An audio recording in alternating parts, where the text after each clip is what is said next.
and welcome into the Swoop here on KSU Owl Radio here on YouTube. Boys, we're back. A long break. We got done about mid-December, but boy, we are back and ready to talk about some sports. Guys, say what's up to the people out there. What's going on, y'all? How y'all doing? What's up? This is the first show of the new year. We're the weirdest woo I've ever heard in my life. Great start. Wasn't Jordan. quite Ric Flair, but Yeah. that's okay. Yeah. Woo! That's a Ric Flair. Right. That's why people can do it. I'm just saying. That's our guy. That's our guy. And Hulk Hogan. I'm just saying. All right. We've obviously just gone into some weird places already in 2021. But it is the 13th of January, 2021. We are ready to talk about some sports. We have a lot to talk about. In recent news, we have James Harden situation, Kyrie Irving. You want to talk about Deshaun Watson, Tua Tagovailoa, a lot of stuff like that. But I want to start off with some college football, something we don't talk a whole lot about. In case you guys are wondering, we are still sharing this one mic. So in case you guys hear that creaking that seems to be happening, it is still sharing of the one mic. We will get that fixed pretty soon. But college football is what we're going to start off with. Obviously, Alabama rolls Ohio State. Not really close outside of after the first two possessions, Alabama really took it over. It was the lowest rated college football title game in history, down by 27%. My question to you two fellas, does college football have an interest problem? Having the same 4 to 5 to 6 teams in the college football playoff every single year. This is now Nick Saban's 6th national title at Alabama, 7th overall, 6th national title at Alabama. Is this a problem in college football? Absolutely, it's a problem in college football, but unfortunately, it's just not going to change. You know, the Power 5 conferences are the Power 5 conferences. Those are going to be the teams that predominantly make the playoffs because, number one, they generate the most revenue for their schools, revenue for the sport. And also, with the other teams on the outside of the conferences, the scheduling of teams, the schedule is just not strong enough to even get consideration. You look at a team like Cincinnati; they play very well, and I believe went undefeated this season. But they just couldn't overtake Ohio State that played 7 games. Coastal Carolina is another. I think they lost their bowl game, but I mean that doesn't really matter. Right. So. They lost the last game. They were undefeated up until the bowl. Yeah. And that's what I'm saying. You know, teams that are playing maybe more games or playing in a lesser conference and having a better record than the teams is just not going to overtake the Power 5. And yeah, it is absolutely unfair, but it's just not going to change, unfortunately, in my mind. Well, you're talking about fairness and if it's going to change, but my question is, isn't this just boring to watch? Isn't it just boring to really talk about? Because here's the problem. This is what we're talking about right now. We're not talking about the national championship game, right? We're not talking about Devontae Smith, maybe the greatest wide receiver in college football history. That's not the topic that people are talking about. We're talking about why does this keep happening? and is this really killing off the future sort of fans for college football and their interest in the sport? Because listen, it's Alabama, it's Clemson, it's Ohio State. LSU last year was an anomaly. That will probably never happen again. Truly, because LSU. Listen, they're a great football program. They're a prominent D1 program. But let's be honest, that was a once in a lifetime football team that I think is probably the greatest of all time. Alabama is going to win. They're more than 10 national titles if Nick Saban continues to stay there. What do you think, Jordan? Yeah, I think it's definitely an interest problem because it is pretty predictable to see who's going to make the playoffs. You already know Alabama's going to be there, Clemson's going to be there, and possibly Ohio State, but it's kind of like just a fill in the blank for the rest of the teams. But you already know Clemson and Alabama, either one of those will probably be in the final. That's the problem. Yeah, and also just a lot of the power schools get the top guys over and over, so it's kind of hard to beat them out of the playoffs. Yeah, there's not a blame game here for me. It's not that I'm blaming Nick Saban for taking the best players. It's not that I'm blaming Ryan Day for taking the best players. Yeah, you can't do that. No, you can't do that. But I am blaming just the entire institution right now because I have no interest in watching college football. I did not watch the college football title game. I didn't. I didn't watch the whole game. Yeah, very few people did because it's down 27% from last year. So this is not a new problem. but it's now becoming to be so apparent and so blatant. I just feel like I don't know, like you said, I don't know if there's anything that we can do to fix it, but college football will die off if this continues to happen. The only thing that I think that they can do is expand the playoffs. And to me, that will be the only resolution, right? Because of the fact that what you said, you're getting the same teams in there, the Alabama, the Clemsons, and it's the Power 5 schools. But if you expand it, maybe to 8, that's the only way you're going to see possibly some of those teams in other conferences outside of Power 5 possibly make a difference. But then you're talking about safety, you're talking about more football. Is that safe? I don't know, but that's the only reason. I could see that other schools will get in, and there'll be more interest to watch it instead of just watching the same old teams competing. Yeah, It's no secret that I'm a proprietor for the 8-team playoff. Again, like I said, I'm getting tired of watching the same 4 teams. And listen, the 8 teams, say you throw in Cincinnati, you throw in Coastal Carolina, a UCF back-to-back years, 2 years ago. Let's say, okay, yeah, they get stomped. You've been telling us, the media has been telling us all year, or not even all year, our entire lives, these teams don't match up with Alabama or these teams. Well, how do we know that? Have we ever seen it?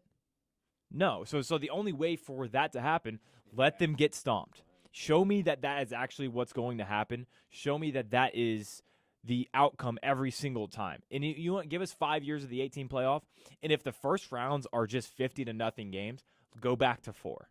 That's all it takes. Show us that these teams really aren't worthy. Don't just tell us. Yeah, experiment. Yeah. Experiment. Yeah. Okay, I want to talk about the targeting rule. There was another controversial call in the middle of that national title game. There have been controversial calls throughout the entire season in college football. What do you guys think of this targeting rule? Because I despise it personally, but I want to know what you guys think. Reasoning. You're talking about as far as players being thrown out? Right.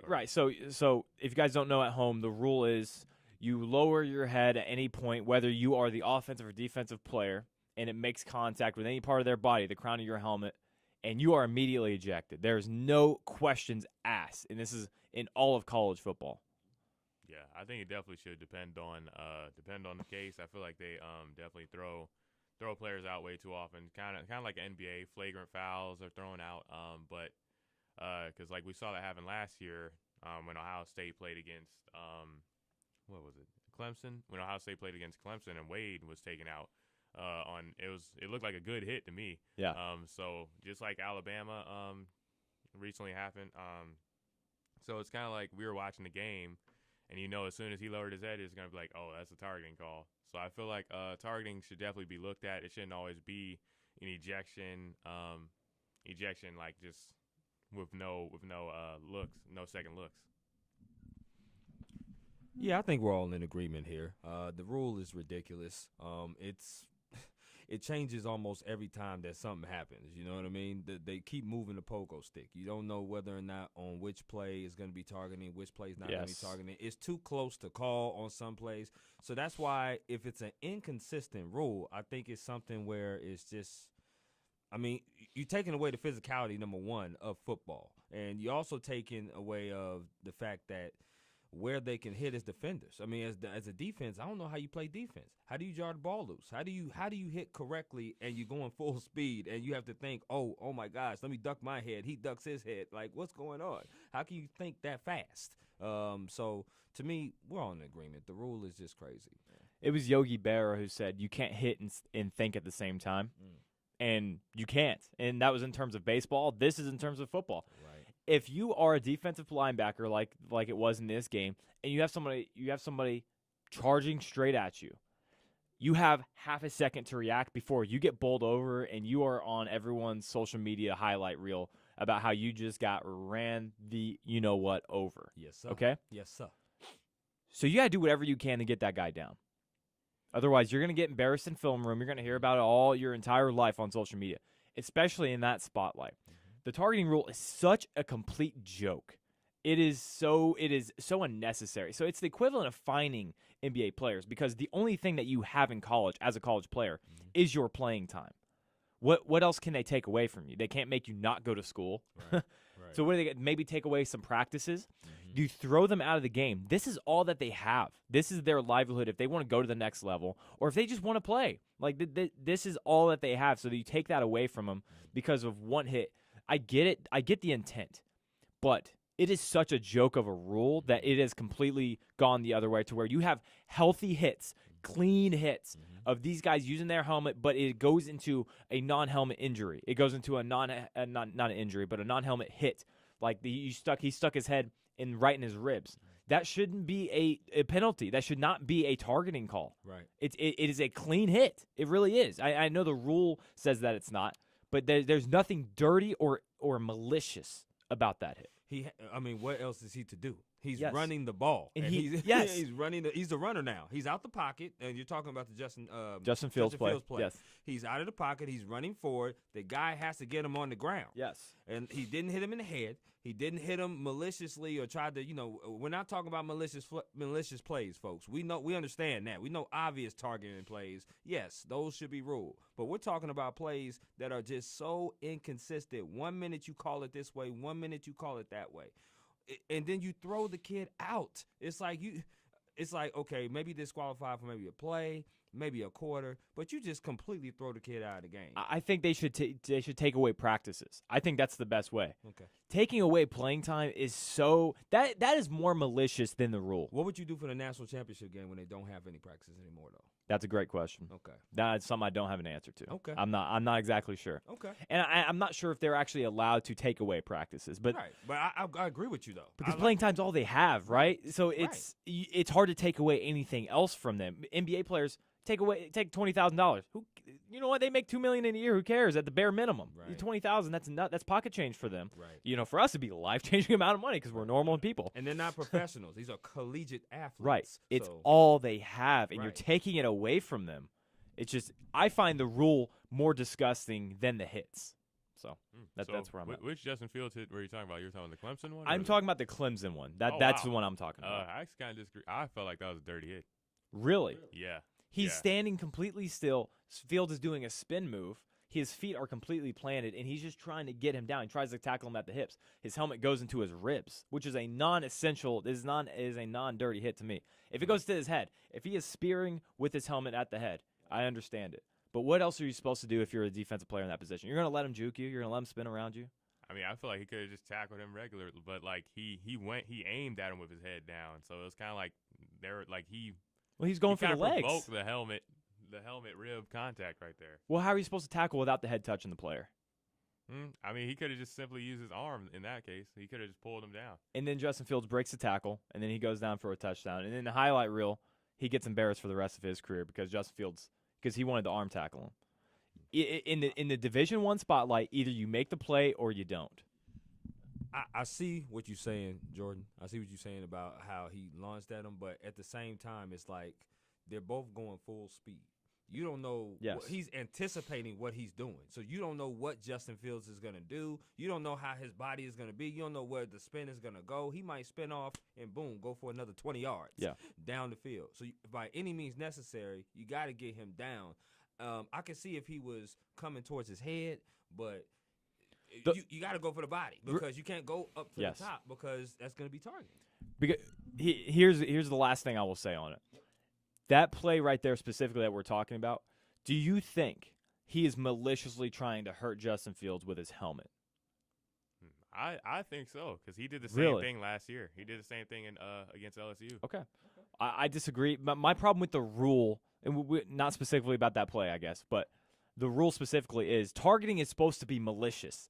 And very often, it's not. And very often, these kids are getting ejected for something that was completely incidental and something that was completely snap decision that you cannot control. And if you were in the same position, someone would do the exact same thing. That's my problem with the rule. And that hit, you know what? Maybe you're right. Maybe it was malicious. But I think getting hit into the ribs is nothing like getting a helmet-to-helmet hit like a malicious intent is. So, yeah. All right, moving on to the NFL. We are in. This is the divisional round, second round, divisional round after Wild Card Weekend. So we have Saints, Buccaneers, Packers, Rams, Chiefs, Browns, Ravens, Bills. So I want predictions from you guys. You don't have to give me scores, but I just want to know who wins this game. Let's start off with Jordan. Saints, Buccaneers. Preview. Can the Saints beat the Bucs 3 times in one season? Yes, I believe Saints got it. Especially with Drew Brees. Coming off his injury, I feel like he's definitely more motivated. And with Taysom Hill, they got so many elements on this team, and it looks like the Bucs are pretty good. But as we saw in their matchups with the Saints, it just looks like they can't figure the Saints out necessarily. And there's more than just a game for Drew Brees and Tom Brady. This is going to be like more of a head-to-head face-off because these guys are competing for touchdown passes and yards throughout their career. So it's going to be Tom Brady versus Drew Brees out there, along with the Saints versus Buccaneers. And I think Drew Brees, he just got too much pride, and then the Saints are overall a better team to me. Okay, I'm going to go ahead and pick. Unless this quarterback or this team faces off against Patrick Mahomes in the Super Bowl, I will not pick against them, and that is Tom Brady and Tampa Bay Buccaneers. I just won't do it. I've been fooled too many times. Okay. And I know, listen, this is a different team. Literally, it's a different team. Mm-hmm. He has a different system, different coaching, different players. I don't care. This is Tom Brady in the spotlight of his life. He is now separating himself from Bill Belichick. He has the opportunity to go win, go to the conference title game, and go to the Super Bowl. I don't think the Saints can beat them 3 times in a row. Drew Brees did not look good against Chicago. He did not. No. If Alvin Kamara was not on the Saints, we would look at this team completely different. If Alvin Kamara was not the main threat on this team, Michael Thomas, yes, he can beat you throughout the middle. He's a tremendous top 5, top 10 wide receiver. But Alvin Kamara is this offense, not Drew Brees.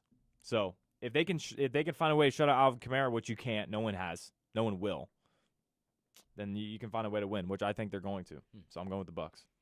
I'm going to go ahead because you guys both touched on the offensive side of the ball, so I'm going to touch on the defensive side of the ball. In the past 2 matchups between these 2 teams, Tom Brady has thrown 5 interceptions, the most interceptions he's thrown against any one team in this season. Also, the one thing that the Saints can do that most teams can't do playing against Brady is pressure him with 4. They've been able to get after Brady. They've been able to hit him consistently over and over again. Not only that, Lattimore has really locked up Evans pretty good, while Jackrabbit has been on Janoris Jenkins has been on Antonio Brown. Defensively, they've locked this team down. Tampa Bay only scored a combined total of 26 points against this team in 2 games. For me, that tells me that they struggle moving the ball. Now, one of the games that didn't have AB, both of the games, Saints didn't have really Michael Thomas. I'm going to go with the Saints because I feel like they can pressure Tom Brady up the middle. They can get him on the side. Cam Jordan, Hendrickson, those guys are going to be able to get after him. Even with the blitzes, with Davis coming in, Demario Davis coming in from the linebacker position, I think they can still get the pressure on them that they need to. Now, obviously, Tampa's going to throw in a wrinkle.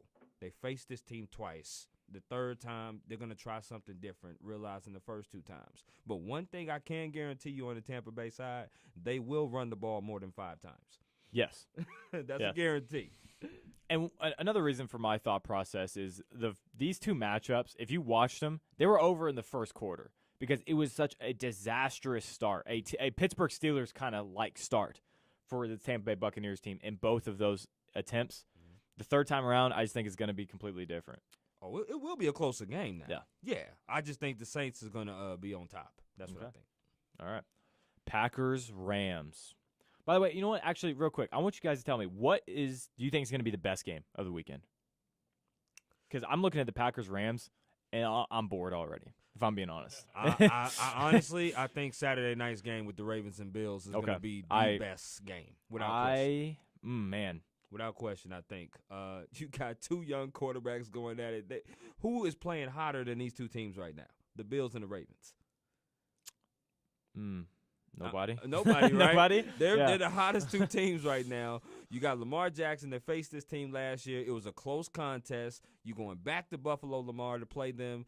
I mean, you talk about Josh Allen's arm versus Lamar's legs, and that's pretty much what the matchup is going to be. That's what I think.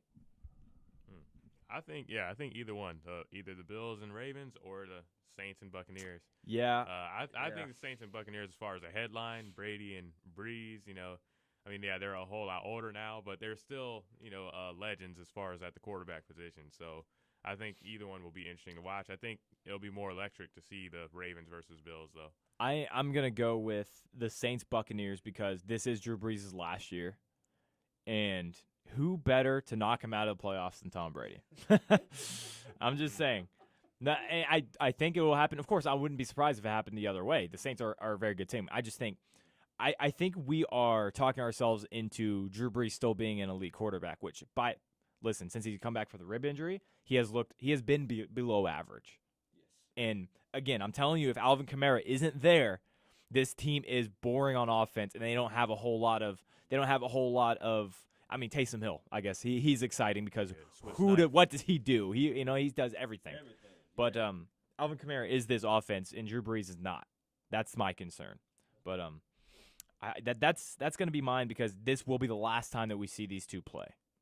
But the Ravens and the Bills probably be a better game because we're going to see Josh Allen and Lamar Jackson make plays with their legs, which is the most exciting play in all of football. So, okay, Packers-Rams preview. The Rams have enough to upset the Packers in Lambeau. Now, Jared Goff looks like he will play. Don't know for sure. If not, it's going to be Wolford, maybe. He went to the hospital. He had a neck injury, a nasty one.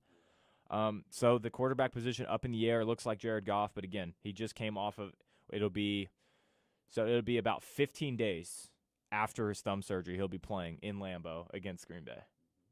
What do we think? I think the Packers got this one. I don't want to rule off the Rams just yet, but I do agree with you. I think it is going to be a boring game. Just because the way the Rams play, they are kind of a defensive team. Top 3 defense in pass and run defense. Yep, because defense. It's not necessarily the most exciting thing to watch, but it wins games. So I do think the Packers got enough to overwhelm them, but at the same time, here's what I think. I think the Rams will defend well, but I don't know if they can score on pace with the Packers. So that's why I think the Packers got it. Well, if the Rams can muck it up like they always do, at this point they can only really win ugly. Like they did against the Seahawks. Right. But is that game more telling about the Seahawks or the Rams? I don't know. I don't know the answer to that question. Without question, it's more telling about the Seahawks. Okay. The Rams, because I think the Packers are going to win the game. First, let me say that. Packers are going to win. Obviously, the Jalen Ramsey, Devontae Adams matchup is going to be exciting to watch. I think Aaron is going to spread the ball around. But the two keys is going to be the rushing games of both teams, in my mind. Can Aaron Jones and Dillon run the ball against this Rams front? Because you don't want Aaron Rodgers dropping back 35, 40 times against this Rams front line. The secondary is crazy. Right. Yeah. So, and also, you got to think the Rams ran the ball Cam Akers ran for 131 yards last week. And they were able to score 30 points with Jared Goff playing bad. So, for me, we know Green Bay has been suspect when stopping the run. So can the Rams go in there and impose their will, put Aaron Rodgers on that sideline? Mm-hmm. That's going to be a key. But ultimately, I don't think that's going to happen. I think the Packers will win the game. I'm going to agree with this one, but again, because these teams are always so close, they're always so good, I wouldn't be surprised, again, with any of these wins, upsets, anything like that. Yeah.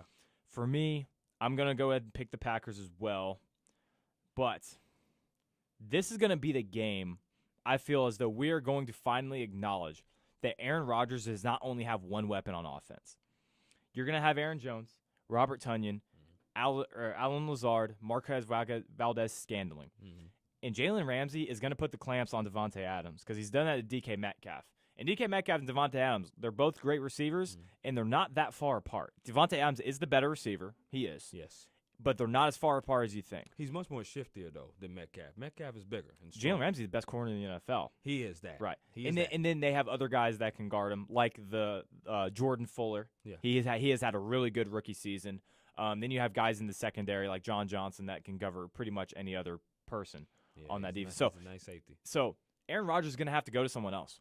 And we're going to finally acknowledge that it's the MVP debate between him and Patrick Mahomes. Oh, Mahomes has all these weapons, and Aaron Rodgers has nothing in Green Bay. No, we're going to find out on Saturday. Saturday afternoon. Saturday afternoon. Saturday That's the afternoon. Game. It's the first game.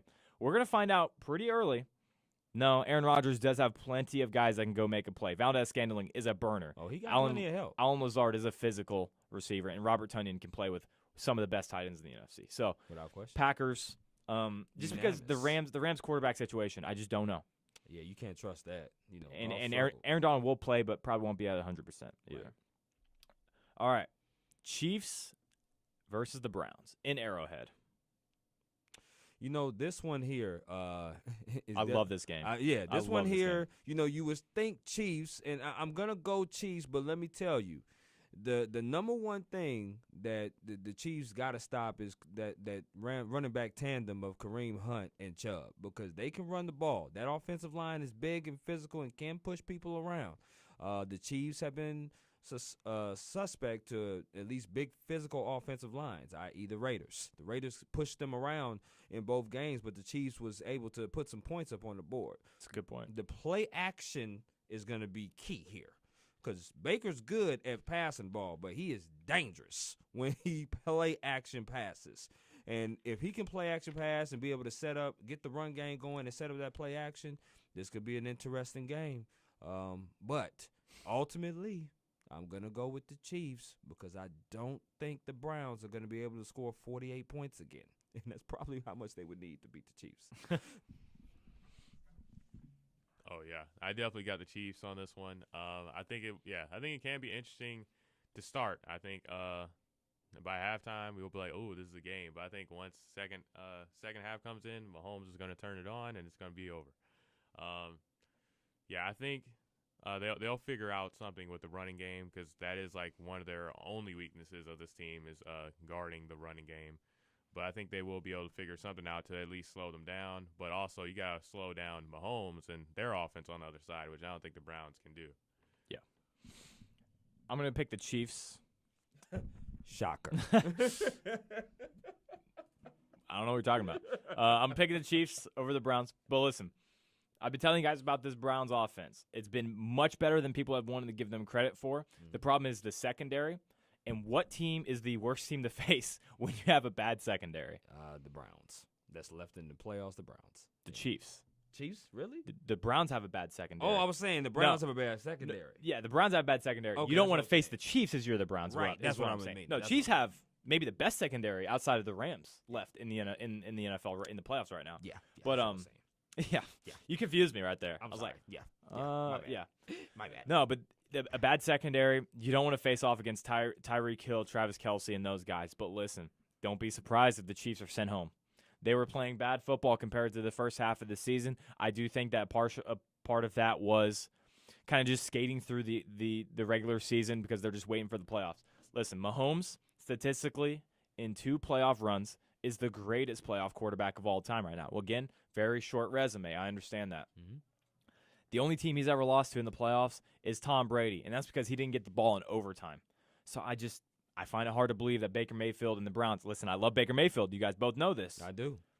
I just find it hard to believe that Baker Mayfield is going to be able to pull off the upset, because this is going to have to be a back and forth game. This is not you can't turn this into a ugly game if you're the Browns. You have to go outscore them, because you're not going to be able to stop them. So you have to be able to go shot for shot and hope you can win. So you don't think that's them shortening up the game? Will work? Yes, yes, but you can do that. Okay. But you have to score every single time. Okay, you got to capitalize. And you still have to put the ball in the air. I know what you're saying. Because so say right off the bat, 17-0 Browns. Mm-hmm. Do you guys feel safe? No, I don't. Do you feel safe, Jordan? No, you don't, because you know right away, 24-0 last year against the Texans first round, they were leading by halftime. They scored 51-7 the rest of the way. You think they can't do that against the Browns, who have a worse secondary than the Texans did last year? That's all it takes. That's really all it takes. But I'm telling you again, don't be surprised if the Browns send the Chiefs home packing. If they play like they have the last 5 games in the playoffs, I'm concerned about this team for the future, and they will go home. So, Is this the best offense ever? Chiefs. Is it the best offense of all time? Me and Chris were having this conversation the other day. I saw it on Good Morning Football. I'm very intrigued. I think yes, because I can't think of any team that's really held them down. Now, you had the Chargers in week 2. That was week 2. Justin Herbert was thrown in there at the very end. He played such a great game. I remember that. So I'll always remember that very clearly. That was the second lowest affair that they had. You had the Raiders beat them in week 6 or 8, one of the two. But other than that, they score 30 in pretty much every single game, and they've already won a Super Bowl. Is this the best offense of all time, Jordan? I think yes. As far as like receivers, running backs, quarterback, it's just like a perfect match. And also, is Hilaire healthy again or no?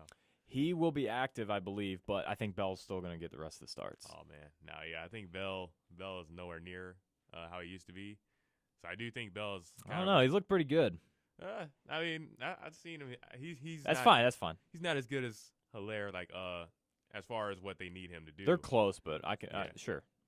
But yeah, I think as far as that goes, but yeah, I do agree that they're the best offense. Okay. I would have to second that with Jordan. What separates them from being the best offense is that they're Super Bowl champions. Yes. That's what separates it, because when you think about great offenses, you think about the 07 Patriots, you think about the 98 Vikings, you think about the 16 Falcons, but The Rams. you also think about the Vermeil and Warner. you think about the 99 Rams too. But what makes them better is that Mahomes, to me, has a better set of weapons as far as receivers and tight end. The Rams probably had a better running back in Marshall Faulk. Torrey Hall was on that team, right? Right. Yeah. And Isaac Bruce. The receivers, they had 2, but they didn't have the tight end capability of Kansas City. Kurt Warner was great, but he ain't Patrick Mahomes. Nobody is. Right. So that's why I would say those teams had great offenses as well. But, yeah, the Chiefs, they're definitely the best offense we've ever seen. And, listen, Andy Reid he's an offensive genius. Yeah. So The reason I think yes is so the other really opposition is the 2013 Broncos because of all the stats that they put up with Peyton Manning and 2013 maybe. it was. 2013? Peyton Manning Okay. had 55 touchdowns. Okay, yeah, that year. They've already won a Super Bowl. There's a chance that they could win a second one, a chance, not a guarantee. Mm-hmm. But I think what makes this offense so special is whenever they need it, they get it. And that is one reason why I think these games have been so close down the stretch is you get down to this third and let's say 8, okay? Mm-hmm. It's a one possession game. If they punt it off and they go back and score, it's a one possession game, then the game's in the other team's hands at that point. Right. When Mahomes needs it, he gets it. He's shown that every single time. He's shown that in all 3 playoff games last season, especially in the Super Bowl. 3rd and 20. Do we got time to run Wasp? Of course we do. Throws it to Tyreek Hill, 50-yard bomb. That ends up going to win them the Super Bowl. We've seen this before, and that's what I think makes this offense so good. I think last year's offense was actually better than this year's offense because the offensive line was significantly healthier. Mm-hmm. This offensive line this year is broken. Nobody has been healthy this entire season. Eric Fisher is the only starter that hasn't been injured, and he's still banged up right now. Right. So, well, you can tell teams are starting to kind of catch up to this Chiefs offense because the games are starting to get a little closer. 2 years ago, Mahomes threw 50 touchdowns. Last year, he was breezing through teams. This year, it was a gauntlet. I mean, he really had They also had a work. much tougher schedule than anybody else. So That's why I say it was a gauntlet. You know, he had to get through these games, but he did, and he's showing he's still the best quarterback in the league. Yeah, and it's funny, though. These playoff games, you can win by 3, 7, one possession, and weirdly, people won't criticize you. But when they're Chiefs and you beat the Saints, the Dolphins, the Ravens, the Bills, all these other teams on the road, by one possession, you're not good enough. You're not beating them by enough. But in the playoffs, I guess it doesn't matter. So it kind of feels like a double standard, doesn't it? I mean, it does. The Bills beat the Bills beat the Colts by 3. Right. We're not talking about that. We're talking about a good win. But if the Chiefs go and beat the Browns by 3, oh boy, trouble's afoot. Your win margin is only 3. Yeah. You only won by 3. Trouble's afoot. The standard is it's getting crazy to me. They got to look for stuff, man. Really, because you're absolutely right. Okay, so let's talk about the last game. Probably, I would say, the most evenly matched game of the weekend. You said this is Saturday night's game? Ravens at the Bills in Buffalo. Bills will have fans there. Oh, yeah. Jordan, give me a breakdown. What do you think? All right. Oh, yeah, Kool-Aid man first, okay? Oh, yeah, I heard that it's like I heard it's gonna be cold, and I heard You heard? Yeah, it might It's be January in Buffalo. Yeah, it's going to be snow. cold, Yeah, Jordan. yeah, it's gonna be cold. Might be snow, you know. So it might affect the running game a little bit, but I believe I really want Lamar Jackson to pull through because now I think the Bills. I think like based on what they got, I think the Bills will win. But you know, as a fan, I would want to see Lamar Jackson win it because I just feel like critics have been just on this guy as far as losing his first 2 playoff games. Me and Chris are kind of critics. Yeah, Kind of critics. Like he's still he's still a young guy. You know, he only played 2 playoff games. So, well, 3 now, and he's won 1. So I'm like, it would be great to see him win again. And he's finally proven to some of the critics that he can win in these high leverage moments. Like he had a really tough game against the Browns earlier in the season that he pulled through. And then he just pulled through against the Titans, who beat his team last year. So I would like to see it. I think the Bills have a little more leverage in this game, but I would definitely like to see the Ravens win. I just think as far as the running game, playing in that weather, though, I don't know if the Ravens have enough experience to overcome a team like Buffalo, who is used to playing there.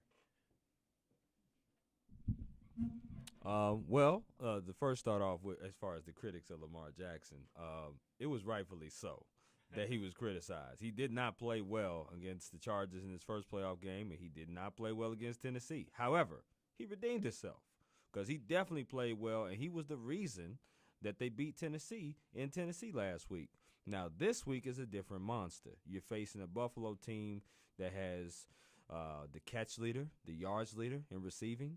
You're facing an MVP type of quarterback in Josh Allen. You're facing a team that can just score a lot of points. And Baltimore is going to want to run the ball and impose their will. To me, I disagree also. I think the weather is when you run the ball. When it starts snowing, because, you know, when you're trying to throw the ball in snow and wind and chill, that ball flies all over the place. So I do think that the running game is going to be key. I hope Buffalo can establish it because I'm going with the Bills in a very close matchup. I agree with Griff. This is a pretty evenly matchup, but I'm going with the Bills because I think Josh Allen can make a little bit more plays than Lamar Jackson could with his arm. Yeah, I'm going with the Bills as well. I think this is the only true threat to the Chiefs. I don't think Cleveland will win, but like I said before, you can't be surprised by any of these results. But truly a toss-up if they face the Chiefs. If the Chiefs come out and they're very lackluster against the Browns, and then they face the Bills, I will certainly be concerned for the Kansas City Chiefs. But the Bills versus the Ravens. You go back last week, and I know you guys said Lamar played well, and he did. Mm-hmm. If you took away the legs that he had, he did not play well. Well, he still did not throw the ball well. Yeah, he had a pretty bad interception. And what I'm saying is, I don't think that's going to happen against the Bills because that Tennessee Titans defense was the 30th in the NFL, and they put up 20 points. Yeah, that game was a game until the very end. They finally Ryan Tannehill turned the ball over, Marcus Peters with the pick, and they go to the middle logo, and beef that they had there. But they should have put up a lot more points. And Buffalo's offense is better than the Titans, so they're going to score more than 13 points, and their defense is better than the Titans. So I don't see this being a good matchup for the Ravens. I also hope that the Bills win because if the Ravens go to face Kansas City's in the Super Bowl. I mean, the Ravens are absolutely a horrible matchup for the Chiefs. We've seen it 3 straight times in a row. Lamar Jackson has said that Kansas City is kryptonite. So he's their kryptonite. He's the only team that I believe he hasn't beaten. And I said before the season started, I said the 2 quarterbacks in the future that are going to rival Patrick Mahomes are Joe Burrow. Clearly, that's, we're going to have to wait a little bit on that one. Yeah, we're going to wait a little bit. And Josh Allen. Josh Allen, you're right about that. Josh Allen. You've been talking about Josh Allen all season, and I wasn't sold. But that guy's he's pretty good. Yes. He's pretty good. Yeah, Joe Burrow's going to be a good quarterback. All right, so Ravens. George, you picked the Ravens, correct? I'm sorry, I forgot who you picked, if I'm being honest. I want the Ravens to win, but I believe the Bills will win. Okay, so we all pick Bills. Yeah. Okay. All right, I'll give you a follow-up question. If you had to build a quarterback for the next 10 years, Josh Allen and Lamar Jackson? Josh Allen. Okay, then I know you're Josh Allen. Then I'm okay. All right. That's a question I saw on NFL Twitter today. Just wanted to see. Okay. Last NFL topic, then we'll move on to the crazy world in the NBA. Deshaun Watson and the Houston Texans. Some kind of half-hearted rumors that he wants out. Andre Johnson coming out publicly on Twitter, a guy who doesn't tweet or use social media whatsoever, pretty much just throwing the Texans in the mud. Probably deservedly so. Now all of a sudden they want to interview Eric Bieniemy, even though he wasn't on the candidate list before this little public spat had evolved. Deshaun Watson, if you were the Texans, would you trade him? No, not yet. It's also going to be kind of hard to, I think, with that contract because I feel like they signed him. Oh, anyone's going to take Deshaun Watson. The money does not matter. Okay. And as long as they can make the money work, which is not that hard to do, they will get Deshaun Watson, whoever they want. The only teams that aren't going to be interested are Tampa Bay, Green Bay, all the Bays, Kansas City, Buffalo. That's pretty much it. Everyone else is going to be looking for Deshaun Watson So as who their do you think quarterback. they could get back for him though? Anything they want for Deshaun Watson. You spend your entire career looking for a quarterback like Deshaun Watson. He finally comes around and you could possibly trade him. You better be getting everything back. So Miami, give me Tua. Give me your next 3 first-round picks. That's a reasonable package, if not more, for Deshaun Watson. Yeah, I actually saw because one of their picks is actually their own from Laramie Tunsil, 3rd overall. Sorry, go ahead. Yeah, I actually saw that. It was like one of those it's called one of those fake trade things. Yeah. Mock trade things. Yeah. Situations. Seeing Tua, I wouldn't take Tua for Deshaun though. But yeah, I think it's too early to make that trade just because he's still young. Try and work around with what you got. Because also they did give up Hopkins, and I just feel like the Texans went in a totally bad direction. So I think if they can get back on track with Deshaun Watson, because if you give him up, you're basically giving up on the whole. Well, yeah, the franchise isn't really doing anything at all right now either. But they went to the playoffs last year, so you just gotta see what's going on before you make that trade. So for me, I actually would trade Deshaun Watson. I would definitely but I would include JJ Watt into the package. Why would you want JJ Watt? Hear me out. All right, hear me out. Because you got 2 players you got JJ Watt that's been long standing with Houston, and he wants to go to a team that's a contender. I instantly think if you put those 2 on the right team and get the right package, that a team could be a contender. And then Houston can start the rebuild because it's obvious that there's some kind of fractured relationship that's going on between the front office and Deshaun Watson. Now, I'm not saying it can't be repaired, but more than likely when you start hearing, when there's smoke, there's fire. And when you start hearing stuff about people wanting out and people wanting to go to contenders, then that's probably something that you need to really act upon. You talked about Andre Johnson speaking. DeAndre Hopkins said, when Dre speaks, you listen. Yep. So, listen, Andre Johnson, it was quiet. He is a quiet person. He rarely ever talked. So when he goes on a soliloquy about Houston's front office, wow, that's something. Mm-hmm. Now, you're probably going to ask me what team. Well, I mean, it's going to be tough to say. Tough to say right now. Obviously, I think New England can offer some packages. I think the Patriots could possibly. I also think that Miami is another team that can offer that. San Francisco.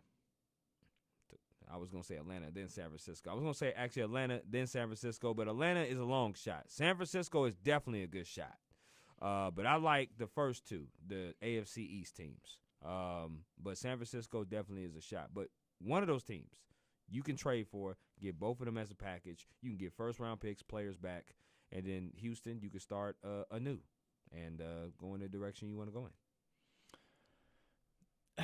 If the Houston Texans trade away Deshaun Watson, they should be dissolved as a franchise. You said dissolved. Yeah, I'm serious.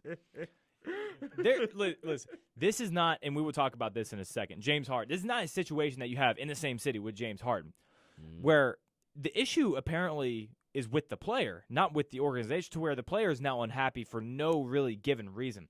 Deshaun Watson has been publicly mistreated by this organization. Yeah. So, to the front office, this is your fault. Figure it out. Do your job. This guy is somebody that you build your franchise around 10 times out of 10. He is, if he is on the trade market, which I don't think he is, by the way. I don't think this is a real story. Because quarterbacks like this just don't get traded. They don't. It doesn't happen. If he is truly on the trade market, you need to be dissolved. Because this front office has made so many horrendous decisions. Yeah. It's clear that if he does want out, no one's there to blame you, but just fix the situation because you have caused this to happen. Deshaun Watson wants out because of you and no one else. Deshaun Watson is a tremendous player, a tremendous teammate. Without Anyone question. on that team would tell you that. Yes. Passing leader this year. He Right. led the league in passing yards. This is somebody that you build around, not somebody that you restart with. Oh, I don't know, man. We'll see. Here's the thing. Let's say they trade the Dolphins, they get this haul. What's the first thing you're looking for? You're looking for a quarterback. Because Tua is probably not it. So that third pick, you're going to be taking a quarterback. So then why are you even trading him in the first place? That's a great question. That Miami front office is going to have to answer. They're gonna have So to. if you were building a franchise, Chris, today, Yeah. what's the first thing you do? First position you get? Quarterback. Texans have that. They do. But they have a disgruntled quarterback. Because of their own doing. If they Right. can repair the relationship, Right. which I think that they can, all you have to do is, I don't know, just surround him with help. Just give him some players, right? You would think. That's all it takes. We don't, but we're not in that organization. We don't know exactly why he's just disgruntled. I just find it hard to believe that Deshaun Watson is disgruntled because he's a diva. It's not what's happening. That's not it. If that were the case, I would say move on. Okay. Right? If Deshaun Watson was this cancer and this horrible teammate that he doesn't want to play with these guys and they want to play with him, Right. move him, right? Right. This is a guy that people would die for on the field. J.J. Watt has said that. You got to keep him. You got to do your job and figure it out. We'll see if Houston front office get it right. Yeah. We'll You see. just don't trade quarterbacks like this because you've been looking your entire career for this one guy. You got him. You got him in the he's 25. They paid him a lot of money too, and that's the one thing. Dumping that contract off. Oh my goodness! Like Jordan was saying, that's a lot of money to dump off for, like you said, a franchise type of quarterback. Yeah. All right, move on to the NBA, which Yeah. I gotta say is probably with these two stories probably the most mind-boggling stories in What sports right now. What is going on in Houston and All their right. sports teams? Yeah, let's talk about that then. So James Harden officially this morning or last night, one of the two, after the loss, pretty much just said to the public, I want out of Houston. He says, I don't think this relationship can be fixed. Yeah. 9 games into the season. John Walden also comes out this morning and says, man, it's been 9 games. How are you about to bail right now? Right. Clearly directed toward Harden, calling him a bad teammate.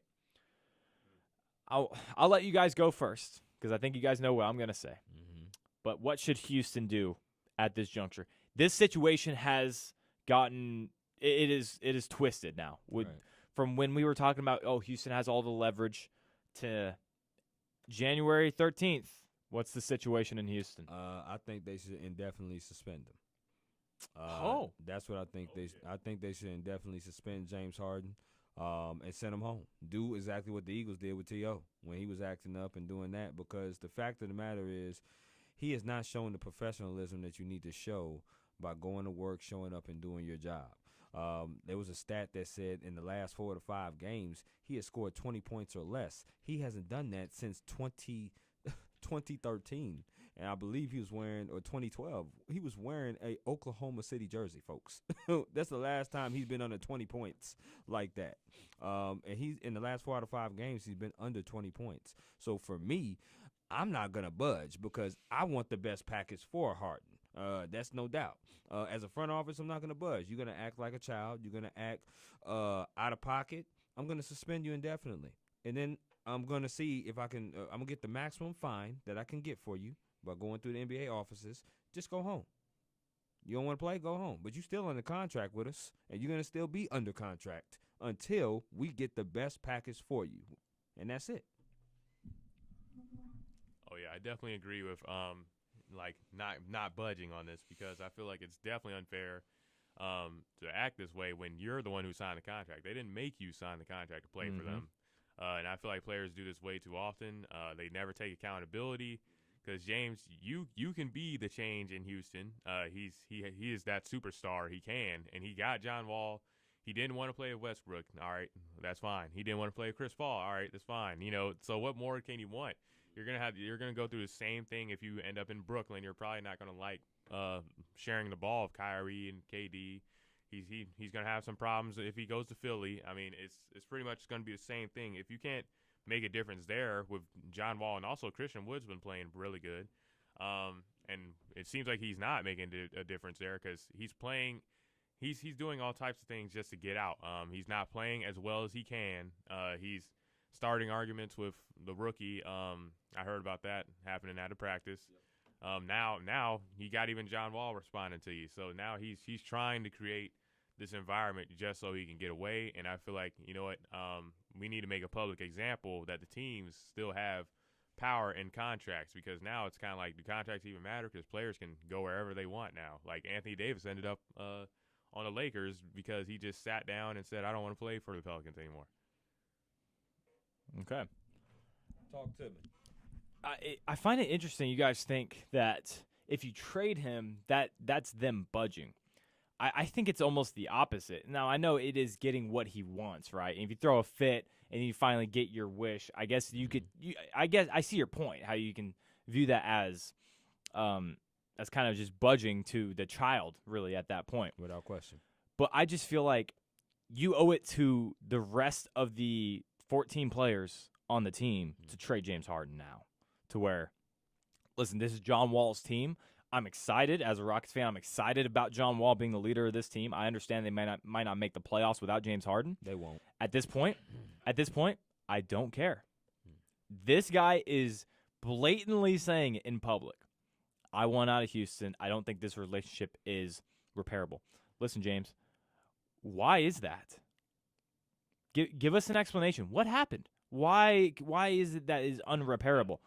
He came out this morning and said, well, we're not good enough to beat the Lakers. That's why your relationship's look at yourself. Why you're not good enough to beat the Lakers? He said, look at yourself. Well, maybe stop eating so many biscuits, okay? Maybe lose some weight. No, I'm not going to get into that. But no, seriously, no. See, I went too far. No, but but no, look on yourself though. Seriously, you're not good enough to beat the Lakers right now with John Wall, another superstar. Right. Okay, whose fault's that? Maybe it's yours. Maybe it's the coaching staff hasn't been right. Okay, maybe all that stuff's true. Yeah. Either way, you're depreciating your own value by making this a public situation, because now why would they want to trade you for nothing? So now that you have made it public that, okay, I want out. So now the Rockets don't have any leverage in these trading situations. So now the likelihood of you being moved depreciates the value that the Rockets can get in return. Without question. Which in turn makes the Rockets less likely to trade you. Exactly. And that's why I said the suspended indefinitely. This guy's agent needs to call him. Okay? Right. Tell him what to say, because he's not saying the right stuff now. Well, he obviously ain't got a PR person. Yeah, PR. No, you're right. Not agent. PR right. person. He obviously ain't got that. That's why I said, because you took the words and you said it perfectly. It's going to be harder now to trade him, because what other team is going to want this kind of guy on their team? What other team is going to want that? So that's why I said, okay, if you just want to act like that, we'll just suspend you. So look, go home. So the two trade partners that we always keep hearing are the Nets and the Sixers. What you need? Go ahead. Oh, well, I was going to say, just about 2 years ago when he signed that contract, he was saying, oh, I'm down. I'm here for the long haul. I'm here. Yeah, he said he wanted to retire Rocket. And now players aren't even backing up their words. Kyrie said the same thing in Boston. And Davis said the same thing in New Orleans. And it's kind of like now 2K is kind of just messed up. Every time you get the game, with the players on new teams, it's like my team mode now. And it's kind of like there's no commitment to these teams. And so I think teams have to establish, when you sign this contract, it doesn't mean you can just out anytime you want. So looking at the two trade partners, so I'm seeing as of a few minutes ago, the Rockets are trying to try to package James Harden for Ben Simmons again. We heard that earlier in the year. Now listen, the other trade partner is the Nets. Also saw that earlier today as well, because now these rumors are going to start flying around like wildfire because of what's happening right now in Houston. It's a mess. But so say, okay, they trade him to the Nets. So now you have 2 and 3 of the most volatile superstars in the NBA all on one team. There's no way that they trade him to the Nets and they don't give up Kyrie or KD. Yeah. There's no way. One of them got to go. And they're not going to give up Kevin Durant. They're going to give up Kyrie. And at this point, you can't get that because of his value, because now you have no leverage in the trading situations. Exactly. That's why I don't think the Nets is a partner. I think more so Philly, I would say the Nuggets more than anything. The Nuggets would probably be interesting. Michael Porter Jr. trade doesn't sound so crazy now, does it? That doesn't sound Yeah, too you crazy. guys were like, no, you're stupid. No, I'm not. I got it right, huh? Wait, I ain't going that extreme. But I didn't say crazy. I didn't say stupid. Yeah. But I don't think you're crazy. Now, I think that would be a good trade for the Nuggets because the Nuggets seem like they need another piece. Another piece to firepower. really get there. Yeah. If Michael Porter Jr. is the only available player that you can trade for James Harden, the Rockets need to take that faster than anything they can say. If Michael Porter Jr. is offered straight up for James Harden, nothing else, take that trade. I don't care if there's other players that they have to give you to equal the salary. Doesn't matter. That guy has the potential to be a future superstar. James Harden wants out. That is you actually being able to possibly win a possible trade. Other than that, you're not going to be able to win any of these other ones unless you go get Ben Simmons. And now with Ben Simmons and John Wall on the same team, I don't know how that's going to work. Oh, yeah. Because right? shooting's kind of And John Wall is now the leader on this team, and I know that's only been a couple months now. Right. But and the wound's still fresh from the Wizards trade, which the Rockets won, by the way. Just saying. Yeah. But a lot of stuff. If they get Ben Simmons, listen, that's a great get. But then the scheme is going to be maybe a little difficult. But go get the best available thing you can at this point, because right now you have a washed-up player that is not going to want to play for you. Yeah, because my question is, like, what does James Harden want? He's played with you Chris lost. Paul. He's gotten as close as he can get as far as making the conference finals. I don't know who else does he want to play with? Because I feel like if you're talking about the Nuggets, then there might be a problem there. He's gonna be like, oh, Jokic, I don't like playing with Jokic. Yeah, it's gonna be a similar thing. The Rockets gave you Dwight Howard. Yes, that didn't work out. Dwight, after the back surgery in LA, wasn't quite the same. But they gave you Dwight Howard. They gave you Chris Paul. They gave you Russ Westbrook. And they gave you John Wall. What else are they supposed to do, man? They fired your GM, like you asked. They fired Kevin McHale. They fired your coach. They fired D'Antoni. They fired 2 head coaches. They got rid of their GM, who was scooped up immediately by Philadelphia. What else do you want? It's your fault that they're losing. They've done everything for you. I can no longer point fingers at his supporting cast. If you want to win, do it. Yeah, because he has some decent players on his team. So, like, you got Eric Gordon come off the bench. You got John Wall. DeMarcus Cousins is not nowhere near the player he used to be. This Rockets team is good. They have a lot of talent. Yeah. They do. Christian Wood's pretty good, But if one player doesn't want to be there, say you trade him for Ben Simmons, man, I love that trade for Houston. Yeah. Scheme, again, we don't really know about that. Maybe they do fit together somehow. But if you can just get a 20-something-year-old that's a potential superstar for James Harden, that is unbelievable. Rockets fans will love that. Yes. I would watch every single game of Ben Simmons. Ben Simmons is one of my favorite NBA players. If the Rockets got Ben Simmons, yeah, I'd buy the NBA ticket. And I don't buy the NBA ticket. I understand. I watch it on, legal stuff, right? Yeah, of course. Yeah. All right. Speaking of the Nets, I think we have an even crazier situation. Kyrie Irving sitting out for no apparent reason. Personal reasons. So let's go ahead. I want to preface this by saying any of the opinions that we're about to share about this topic, if Kyrie Irving is actually going through something that is more powerful than we understand, then we're sorry. But as it looks right now, it just looks like Kyrie says, I don't feel like playing. So unless there's some existential crisis going on that we're not aware of, it seems like Kyrie Irving is just not one to play basketball right now. So what do you guys think about that situation. Yeah, like kind of like you. You summed it up well. Because sometimes the media comes out with a story later on and we be like, oh man, feel Right. bad now. Yeah, But, exactly. Anyway, but it just doesn't look good, especially because of Kyrie's history. He's done this with the Cavaliers. He threatened to have surgery if they didn't trade him back in the past. He's known to throw his teammates under the bus, which he did in Boston. Like, these young guys don't know how to win, even though he is a young guy. So Kyrie has a history of just, being someone people don't want to play with. And now he got what he wanted. He got KD over there, and now he's not playing. So it's definitely looking like a problem again. And he had this whole thing with Steve Nash saying we don't need a coach, and now we don't need a coach, and then you approve of him. Kyrie is very all over the place, and he's very hard to predict. So it's kind of like you don't know when he's going to come back if it's up to him. Now, yeah, you don't know about the whole thing with the protocol. The NBA apparently caught him partying or something.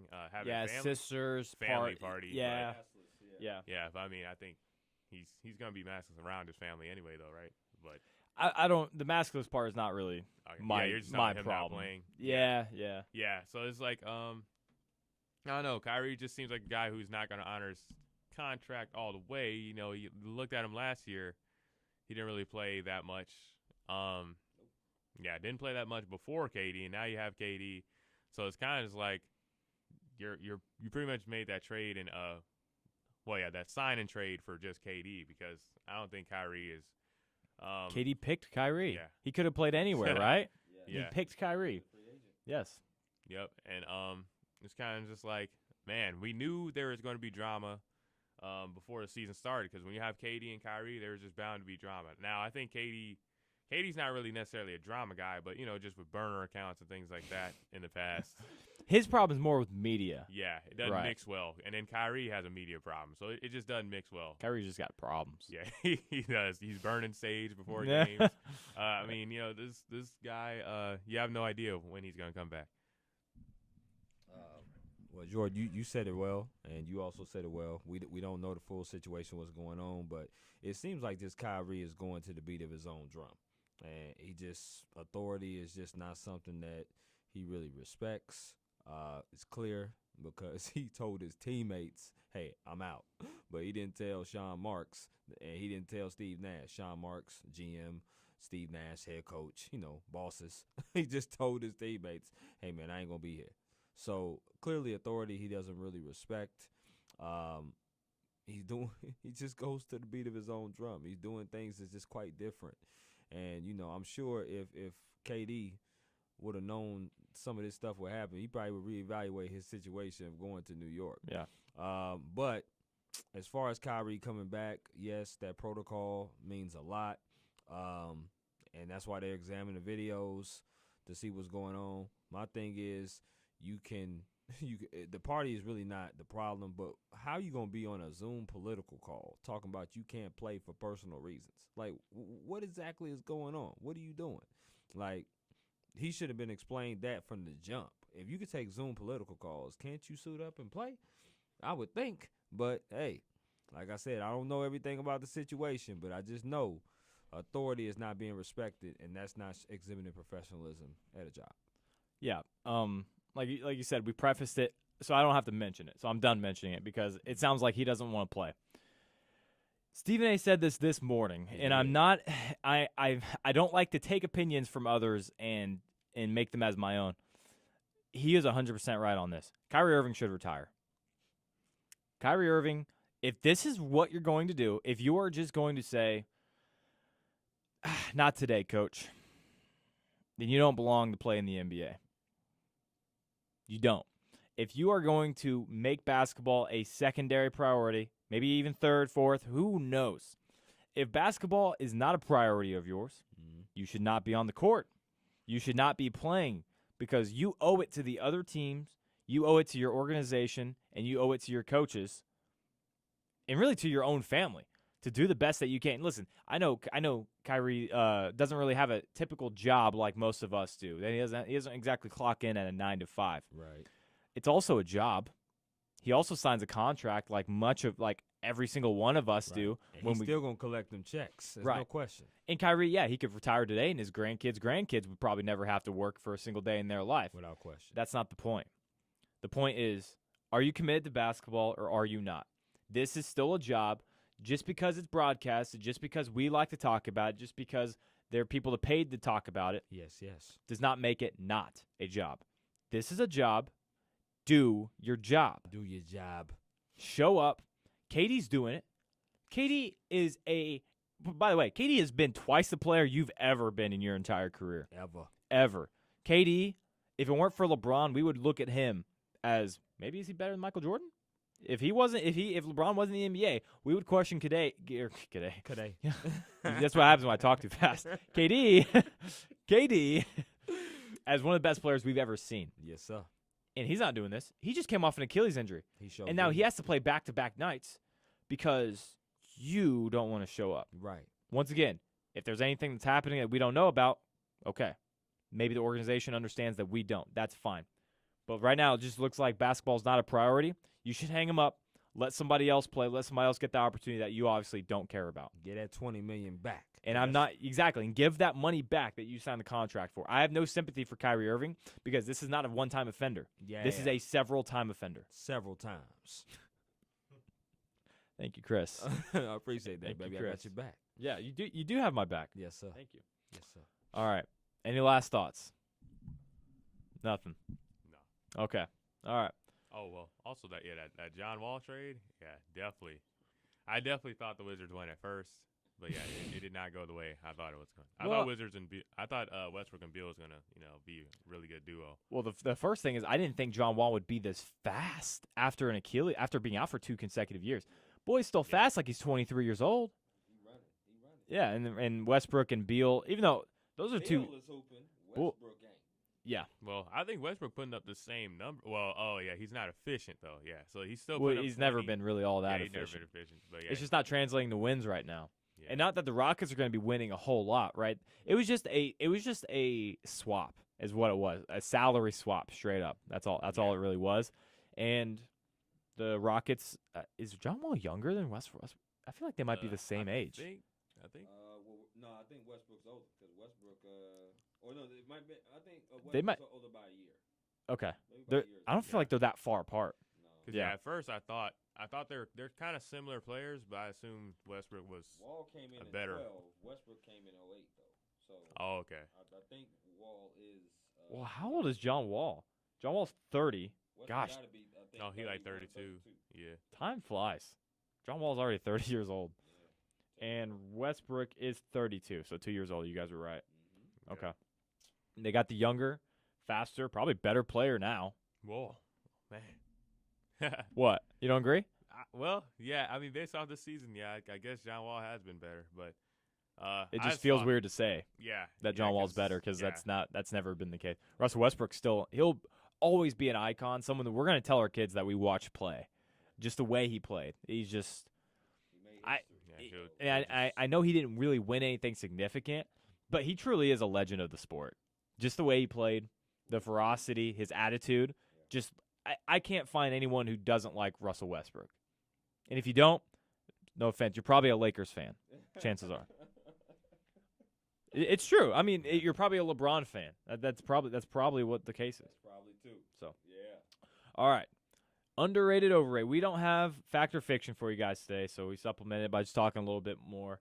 Didn't have enough time for it, unfortunately, but we will have it next week. I can promise you that. Underrated, overrated. We got 4 topics for you guys: 2 college basketball, 1 NBA, and 1 NFL. Are we ready, fellas? Yes, sir. Underrated, overrated. Number 1, Creighton, the Blue Jays. Jordan, you start off. All right. He's going to give it to Chris. Clearly, Jordan knows all about the Creighton Blue Jays. Clearly. That is pretty clear. No problem. Creighton is a 10-2 basketball team. They've won 6 straight games, but I'm going to say they are overrated. Wow. Yes, okay. Definitely overrated. Reason being is they have only played 2 ranked teams. One of those teams being ranked in Xavier is no longer ranked. The other team being Kansas, they lost 2 at Kansas by 1. Yes, once again, they are 10-2. They've won 6 straight games, but they also play in a division where it's only 1 ranked team outside of them, which is Villanova. Not typical though. We talking about Big East is usually really good, but usually, you're but right. This year's down. Yeah. So that's why this year I gotta say Creighton is overrated because, like I said, Xavier is no longer ranked. They've only had 2 ranked teams on their schedule, which is Xavier, or 3. Xavier, which is no longer ranked. Kansas, they lost 2 by 1. It was a competitive game, but Villanova smacked them, and Villanova's ranked number 3. And that's the only team right now that's in the division of the Big East that plays. So, to me, they're not going to play anybody else. They should dominate everybody else in that division. So, to me, they're overrated at number 8 because that's what they're ranked right now. Okay. I do agree with you, actually. But my litmus test isn't as much as the conference or their opponents face. I think of what's the biggest weakness on this team. And if your weakness is your lack of length and strength inside, that does not bode well in March. Okay. And we're getting there, man. I know we just is our first show back, but March is right around the corner. It's quicker than you think. We're in conference play right now. Yeah, 47 days. But listen, they face Iowa, Luka Garza. Are you kidding me? Right. What could they do? Gonzaga? What could they do? Baylor. What could Baylor? they do? Oh gosh, Baylor has a big man every 2 years, man. Right. They I don't know where they keep growing these guys. They're all of the best teams in the U.S. right now. Yeah. Have great big men. That's how college basketball has always worked. Creighton, their best 2 players are Mitchell Ballack, that guy who can hit from the logo. Right. My friend Austin, you know Austin. I do. Actually, very good friends with Mitchell Ballack. Very good shooter.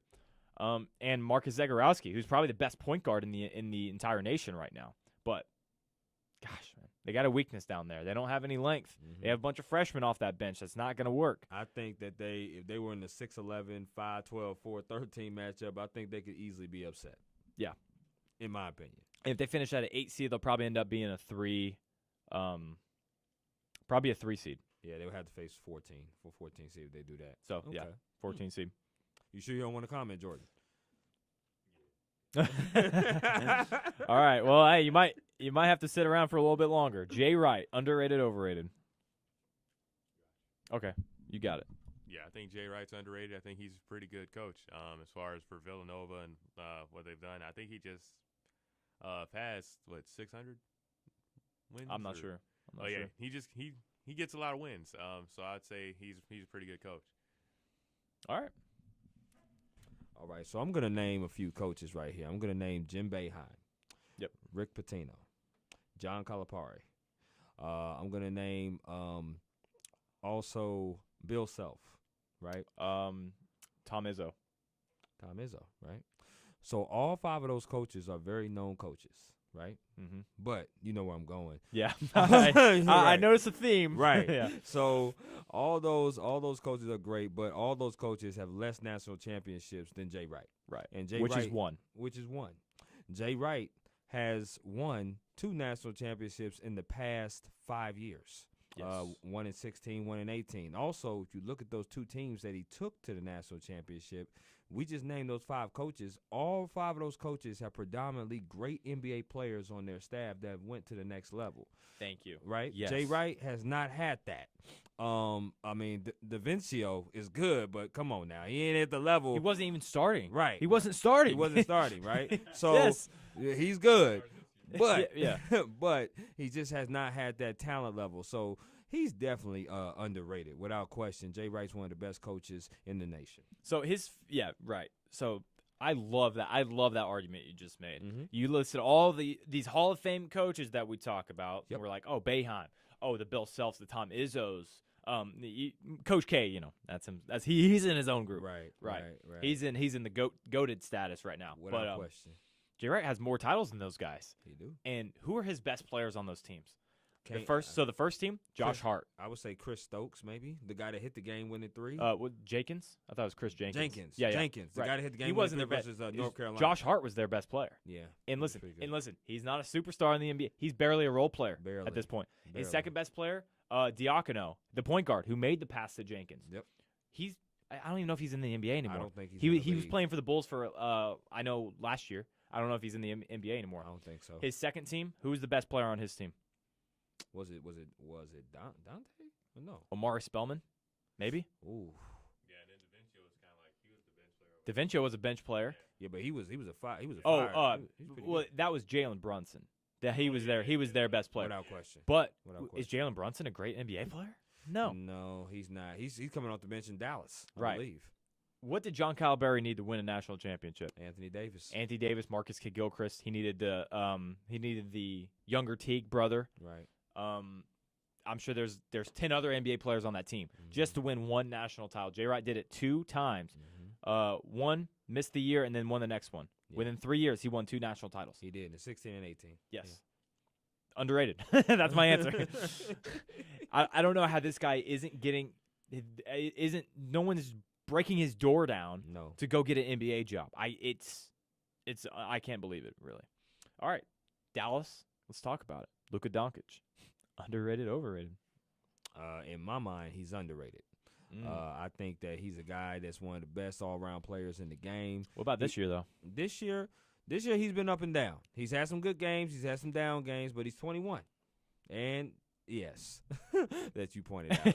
Yes, he's a little bigger this year. But mind you, he's 21. He's pretty young. He can get better this year.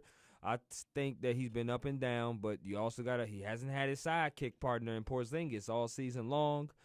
Dallas is not really the best squad as far as personnel. I mean, we're talking about Tim Hardaway Jr., we're talking about Jalen Brunson, we're talking about Dwight Powell. I mean, we're talking about guys that not really that great. Don't you ever talk about Dwight Powell like that again. Yeah, he's a top 5 big. Yeah. Okay. So so yeah, his squad is, not really that great. And he's still putting up some pretty good numbers. But to me, I think he is underrated. I'm not gonna say he's like the best thing smoking, but at the same time, if you had to, start a team, his name should be mentioned within the top 10 players if you had to start a team with a franchise, in my opinion. Yeah, I definitely think Luka is underrated. I saw that with the playoffs against Clippers. Saw him take him on even without Porzingis. I feel like Porzingis is not the most reliable second option to have because he does have injury problems. So, and I didn't like that. Was that a trade or was it just they let Steph Curry go for Josh Richardson? It was a trade. Yeah, because I don't like. For each other. Yeah. Yeah, I don't like this Josh Richardson trade because I think Steph, I do realize I guess it was for defense, but I feel like Steph added something to that team as far as ball handling. I think Luka got to handle the ball way too much. They need like another guard who can take the responsibility off him. Kind of like this similar thing that happened with Giannis. Because like the ball dominance can kind of wear Luka out at times, I believe. I think that's what's kind of going on this season. But Luka, he made an impact at a very young age. Like his rookie season, we heard all the things talked about him and what he did with his foreign basketball. But then he came and translated that here to the NBA. We're like, oh, snap. Like he is the real deal, And like I was one of those people too. Like I was like, oh, this guy talking. They're talking about Luka like this, and like he don't deserve to be drafted this high. And I'm like, what is Luka gonna do? And then Luka comes up, and he's already somewhat in like an MVP conversation. So I think he's definitely a great player. And we saw him hit a game winner against the Clippers, and he did the best he could against that team. Yeah, I'm going with overrated. My biggest problem is this year. This year he's been horrendous. He's barely been the best player on his own team. And my biggest problem is Coach Rick Carlisle has to call him out for his commitment to the craft. And for me, that's something that I don't really forget. It's hard for me when Luka's looking a little heavier than usual. He's not playing very well. His 3-ball has just dissipated throughout the first 10 games. Not saying I won't come back because it most certainly will. But it hasn't been there so far. And if your own coach, who has publicly said that you are the guy they're building around, has come out and questioned your commitment to the team, that tells me a lot. And so far, I don't think we're ready to put Luka Doncic in the top 10 NBA players. Not yet. Oh yeah, not yet.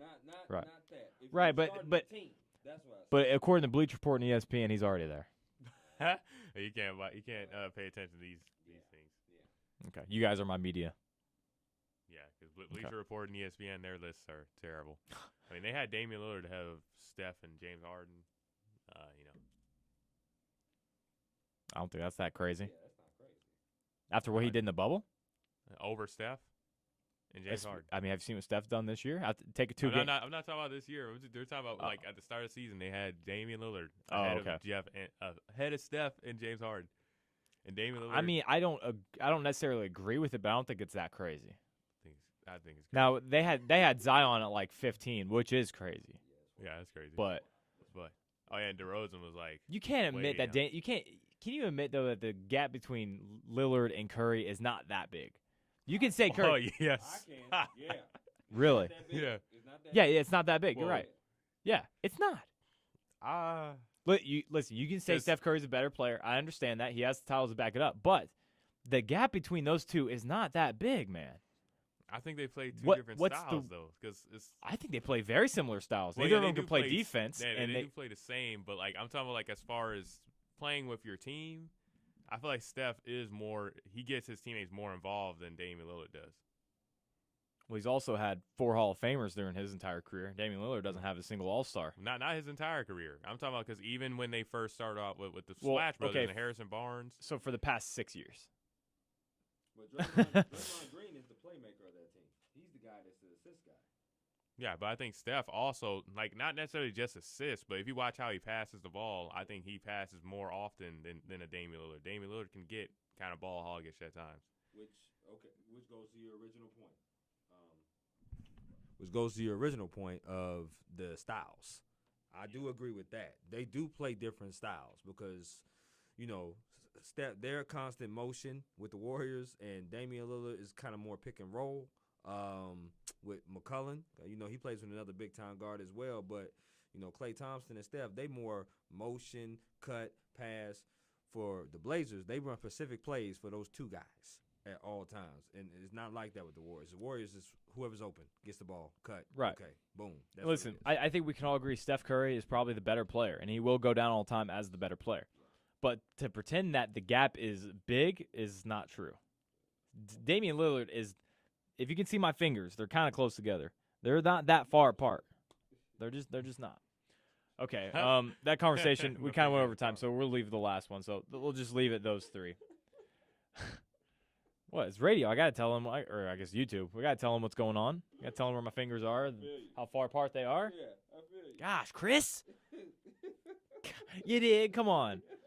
Gosh.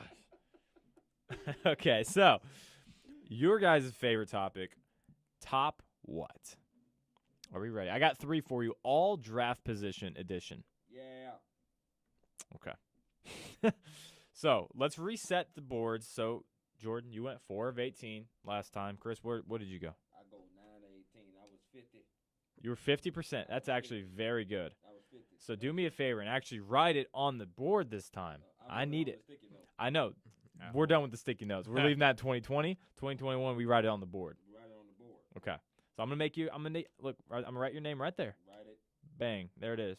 0. You guys are going to get 0 and 0. Yeah. Fresh board. Yeah. Now you guys got to keep up with Right, it. see? All right? I'm gonna keep up with it. Let's go. All right. Number 1. Are we ready? Yes, sir. DeMontis Sabonis. Oh yeah. His draft position. So if you guys don't remember at home, they have the option of top 3, top 5, top 10, or top nothing. So anything outside of top 10 is top nothing. Anything within top 3 you get. Anything if you do top 5, anything within 4 and 5 you get. Top 10, anything from 10 to 6. So DeMontis Sabonis, where did he get drafted? Top 3, top 5, top 10, top nothing. First shout out to Sabonis, man. He killing it over there for the Pacers. Yes, he is. I'm gonna say top nothing though. Yeah, mad respect out to Sabonis, but boy, you top nothing. I think he was an underdog though. I'm gonna say top 10. Okay. You can say it normal. That's fine. You don't have to create a new alter ego for it. That's okay. Let me tell the secret. All right, Jordan, you are perfect on the year. He has topped nothing. Wow. He was drafted 11th overall. Oh, he was 11th overall by the Oklahoma City Thunder. His dad obviously played in the league. Arvydas Sabonis for the Blazers. Very good center. He didn't play very long, but drafted by the – actually, no, excuse me.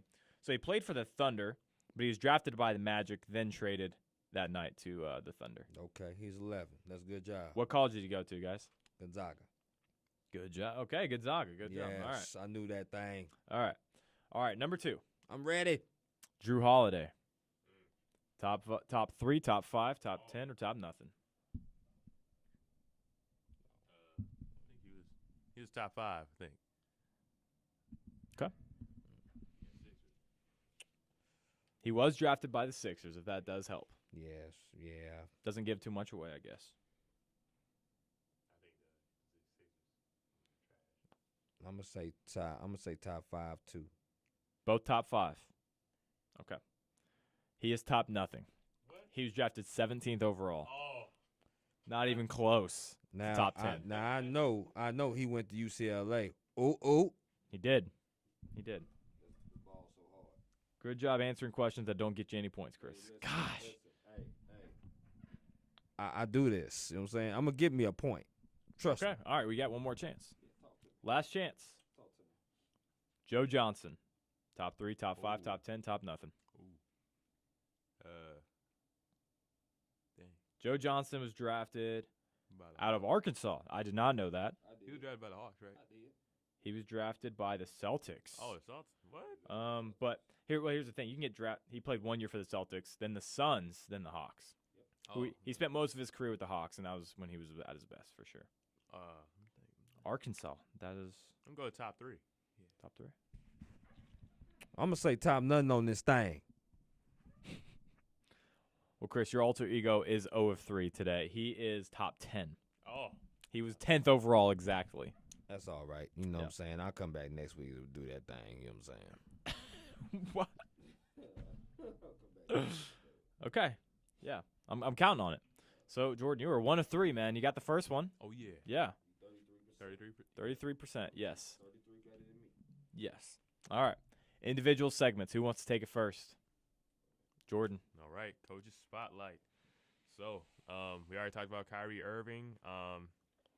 This is not really a spotlight on Steve Nash, but it's a concern for Steve Nash because, I don't know what actions he can take after Kyrie ghosting the team, sort of.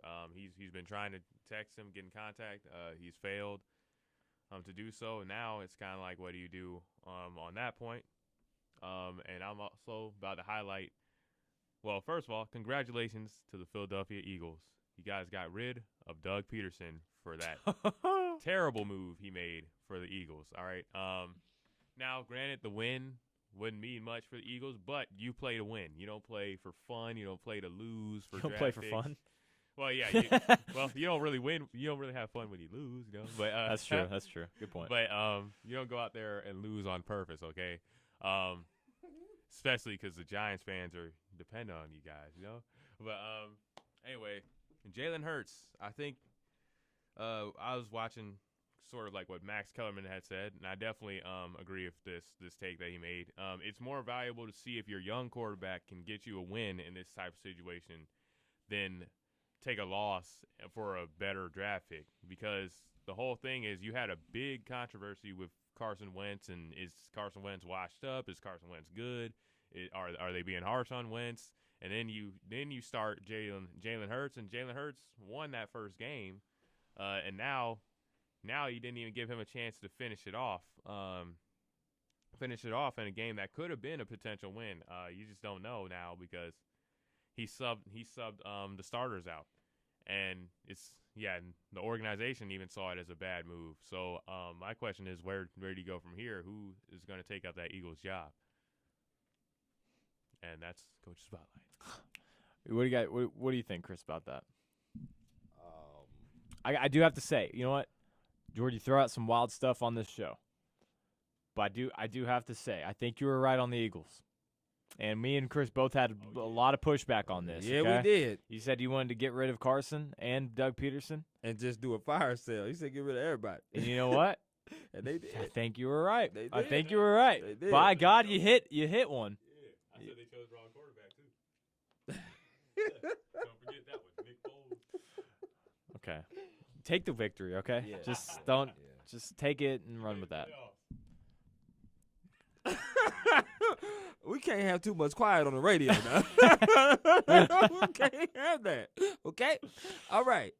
We back, baby. Back in the studio. California Love Hate segment. It's your boy CD, a.k.a. Chris Drummond, a.k.a. 619-858. I'm here to tell y'all about some California love, man. First, we going to start off with my San Diego Padres.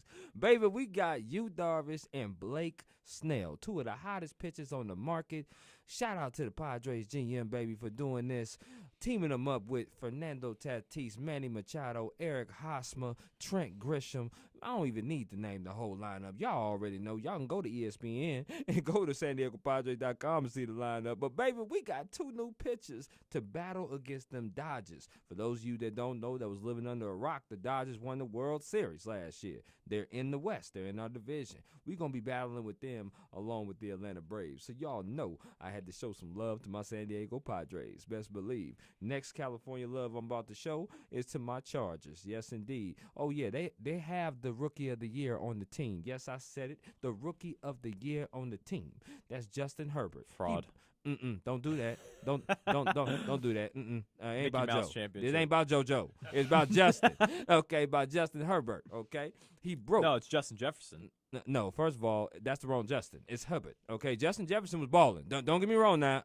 Listen, don't come at me. I got you wrong. Justin Jefferson was balling. Okay, but Herbert broke records. When you and listen, mind you, Jefferson did break the rookie record for the Vikings. I know if y'all give me some pushback, but Herbert broke that quarterback record. Y'all know it's going to go to a quarterback. We had more wins, 7 wins, okay? Got to show some love to the Chargers. Unfortunately, Anthony Lynn lost his job. Let's have a moment of silence. Okay, let's move on. Yeah, that's all it takes. So basically, that job is attractive. You know what I'm saying? So I don't know who the next coach is going to be. Hopefully it's Eric Bieniemy. Hopefully. Bieniemy, and Hopefully. you could wish. Listen, we hoping. We're praying. You think he wants to play Patrick Mahomes and Andy Reid twice a year? Listen, I'm telling you, there's some coaches that love to go to the opposition in their own division and square up. That's all I'm saying. He had an interview with us, so why not?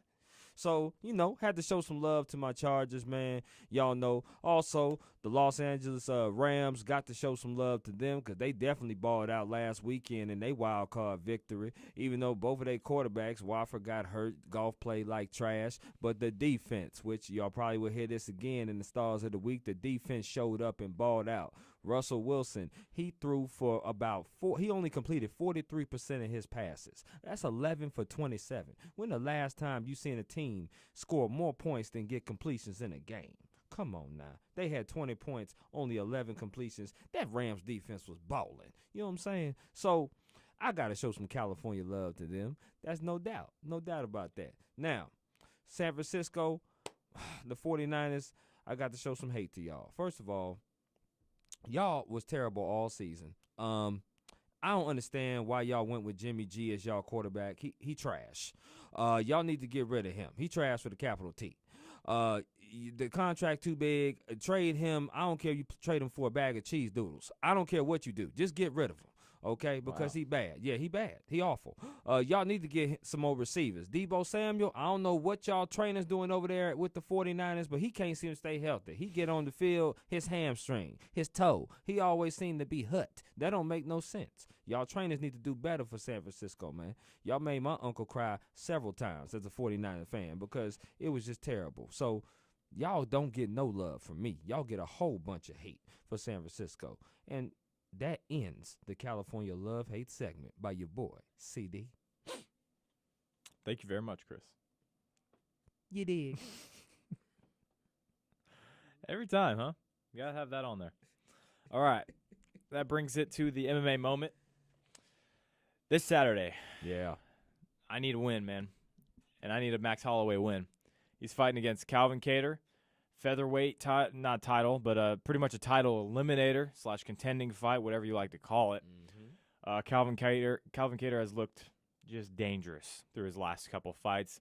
That nasty elbow to knock out Jeremy Stephens. The fight against Danny Ige, very good fighter, Calvin Kattar is. But as Shannon Sharp likes to say, there are levels to this.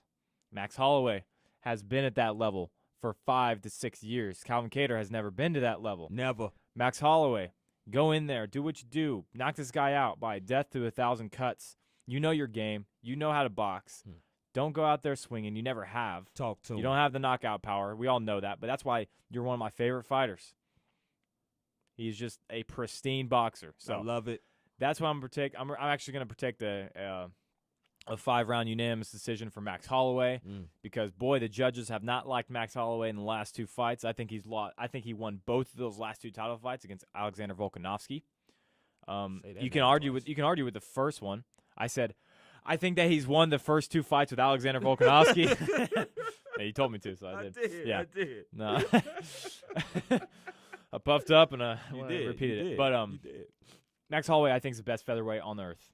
I don't think there's anything in my mind that's going to change that. Nope. Calvin Kattar knocking him out is the only thing that's going to change that. So we'll see how that works. Second, really, only other news in MMA right now, kind of the beginning of the year for MMA is always slow. We have the Max Holloway fight, then we have the Conor McGregor Dustin Poirier fight coming up here in a few weeks. But Khabib Nurmagomedov meeting with Dana White. I'm not exactly sure when this meeting is going to happen, but Dana White says he's going to try and push to get this guy back in the octagon. I just don't think it's going to happen. I don't think people like us can understand what a promise into the Muslim community and the Islamic community really means to a guy like Khabib Nurmagomedov. When his father passes away from COVID, in the middle of his training camp, yes, sir, he has so many nasty injuries that don't come out until after the fact. He goes out and he dominates Justin Gaethje for 2 rounds. Wasn't even close. Wasn't even close. And he comes out and he says, I'm retired. Okay. He said, I'm never going to fight again without my father present. I made my mother a promise that I would never fight without my father again. Mama. That's just hard to really go back on. It's hard to really say, okay, we'll offer you this amount of money. If this does happen, what's going to happen is Khabib Nurmagomedov is going to come back for 1 fight. He's going to fight the second greatest fighter of all time, because Khabib is number 1, in George St. Pierre. They're going to fight at a catchweight between 155 and 175. Yeah. 170. That's welterweight's class. Okay. And he's going to go to 30-0. He's going to beat George St. Pierre. Yeah, you're going to beat him.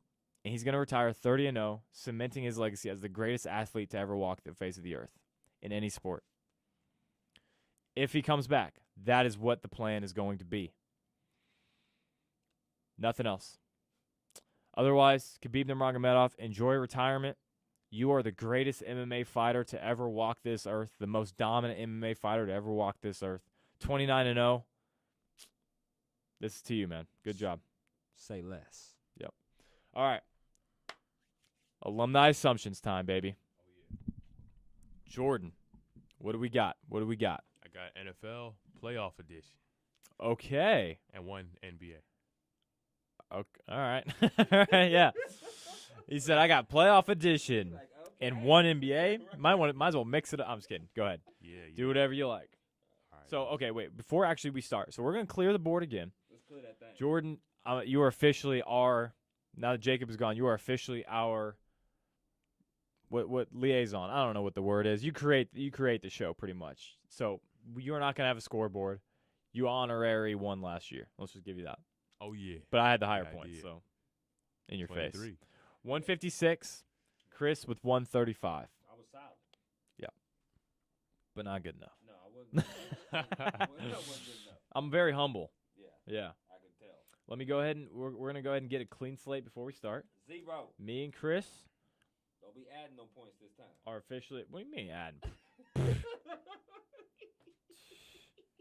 Chris, I ain't find a new co-host. Gosh. All right. 0-0, fresh board. Talk to us. Jordan, right. tell us what's up, man. I'm starting with the NBA one first. Okay, we'll knock it out of the way. Miles Plumlee. Yes. Okay, yes. Every Plumlee went to one school, Yes. and that's Duke. Duke. There's 3 of the brothers, all big men, all went to the same school. Dang, I didn't know that one was that easy. Go ahead and tell us the others. Oh, Seth Curry, We would have gotten that. Zion Williamson. Would you got Seth Curry? Yeah. You would have? Okay. Yes. All right. It's gonna be a high scoring affair. Oh man. All right. Hold If those other ones were that easy, boy, we're gonna have to find someone else. I'm just kidding. No, I'm just kidding. All right.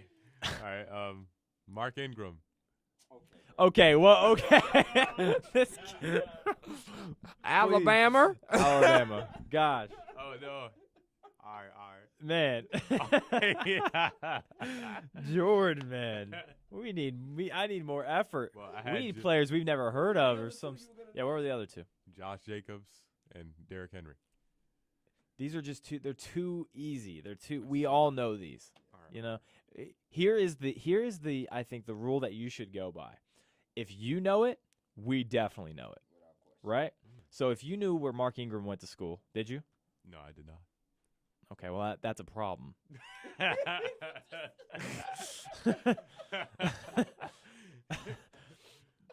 So we need to fix that problem. Okay. All right. Let's go to number 3. All right.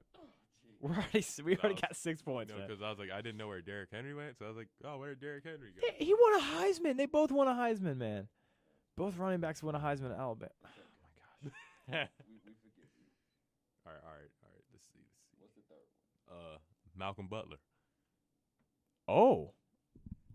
Okay. That's one. Okay. You stumped me. I actually don't know. Is it like a D1, like a Power 5 school? No. It's a smaller school. Yeah. Okay. I'm actually not even gonna guess. I don't want to throw anything out there yet. I don't know. All right. Chris doesn't either. Okay. Seth Roberts.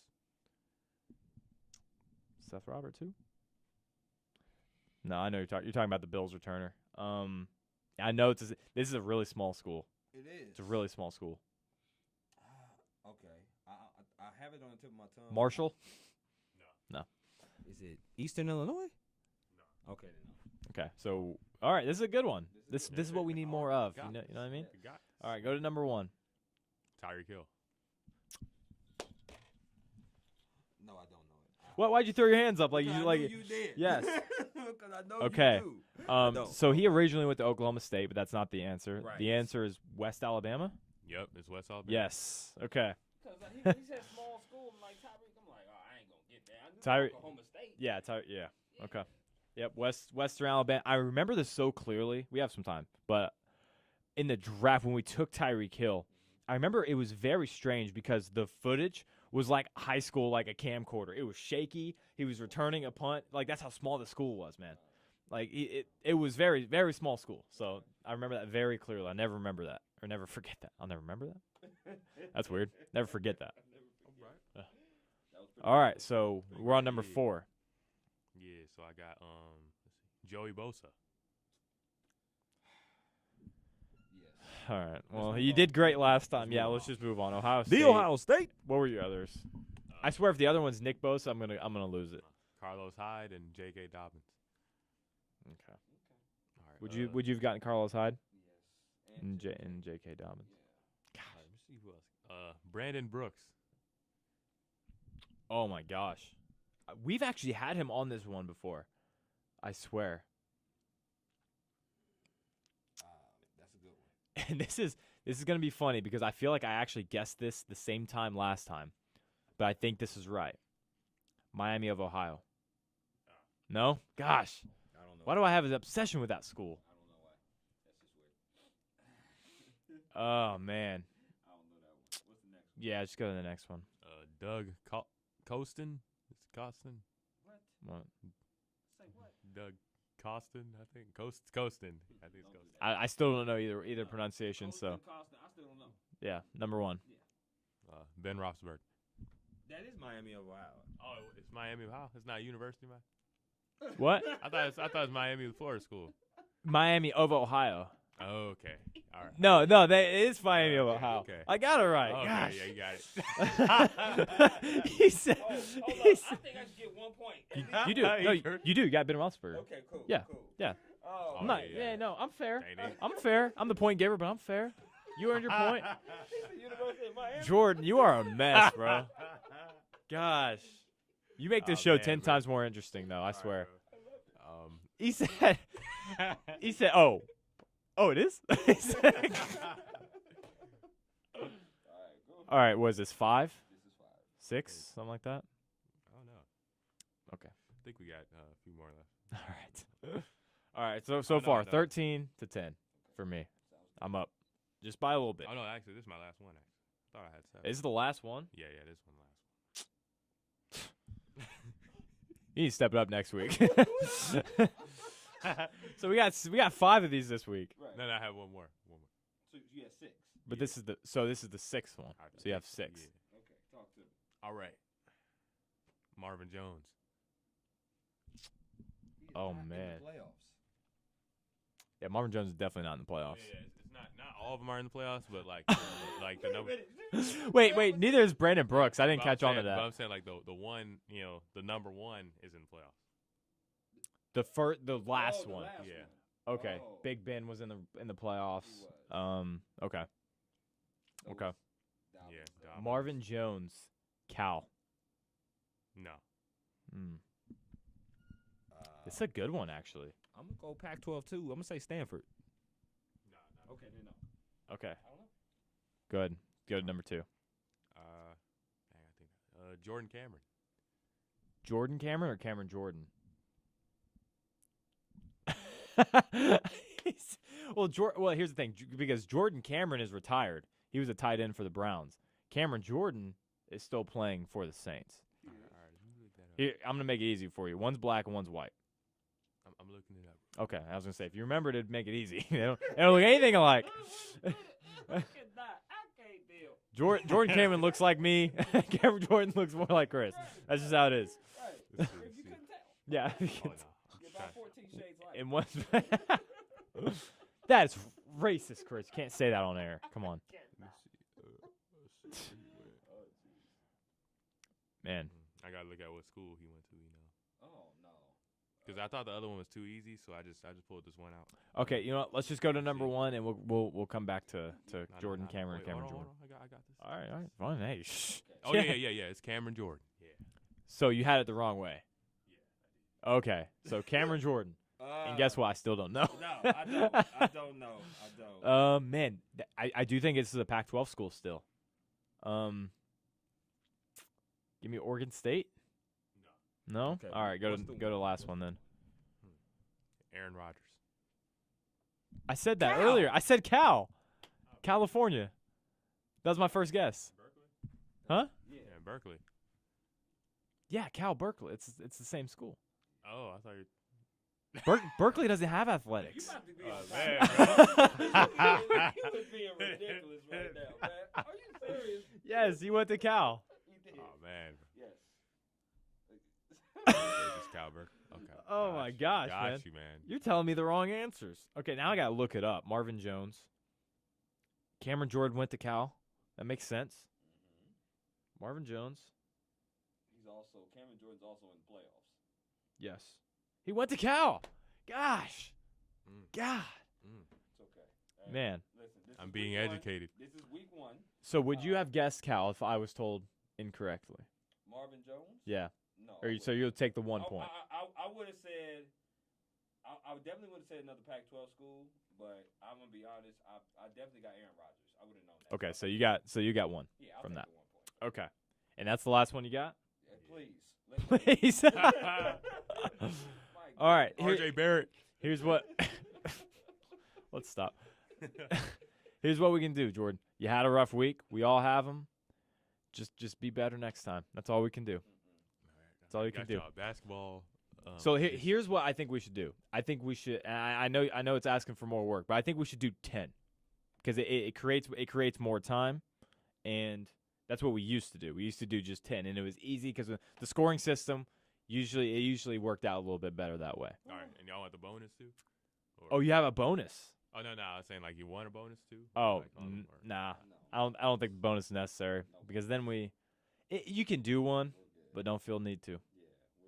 Back in 2003. All right, this man was picked number 1. The problem with the problem we had with the bonuses last semester was they were worth too much freaking points.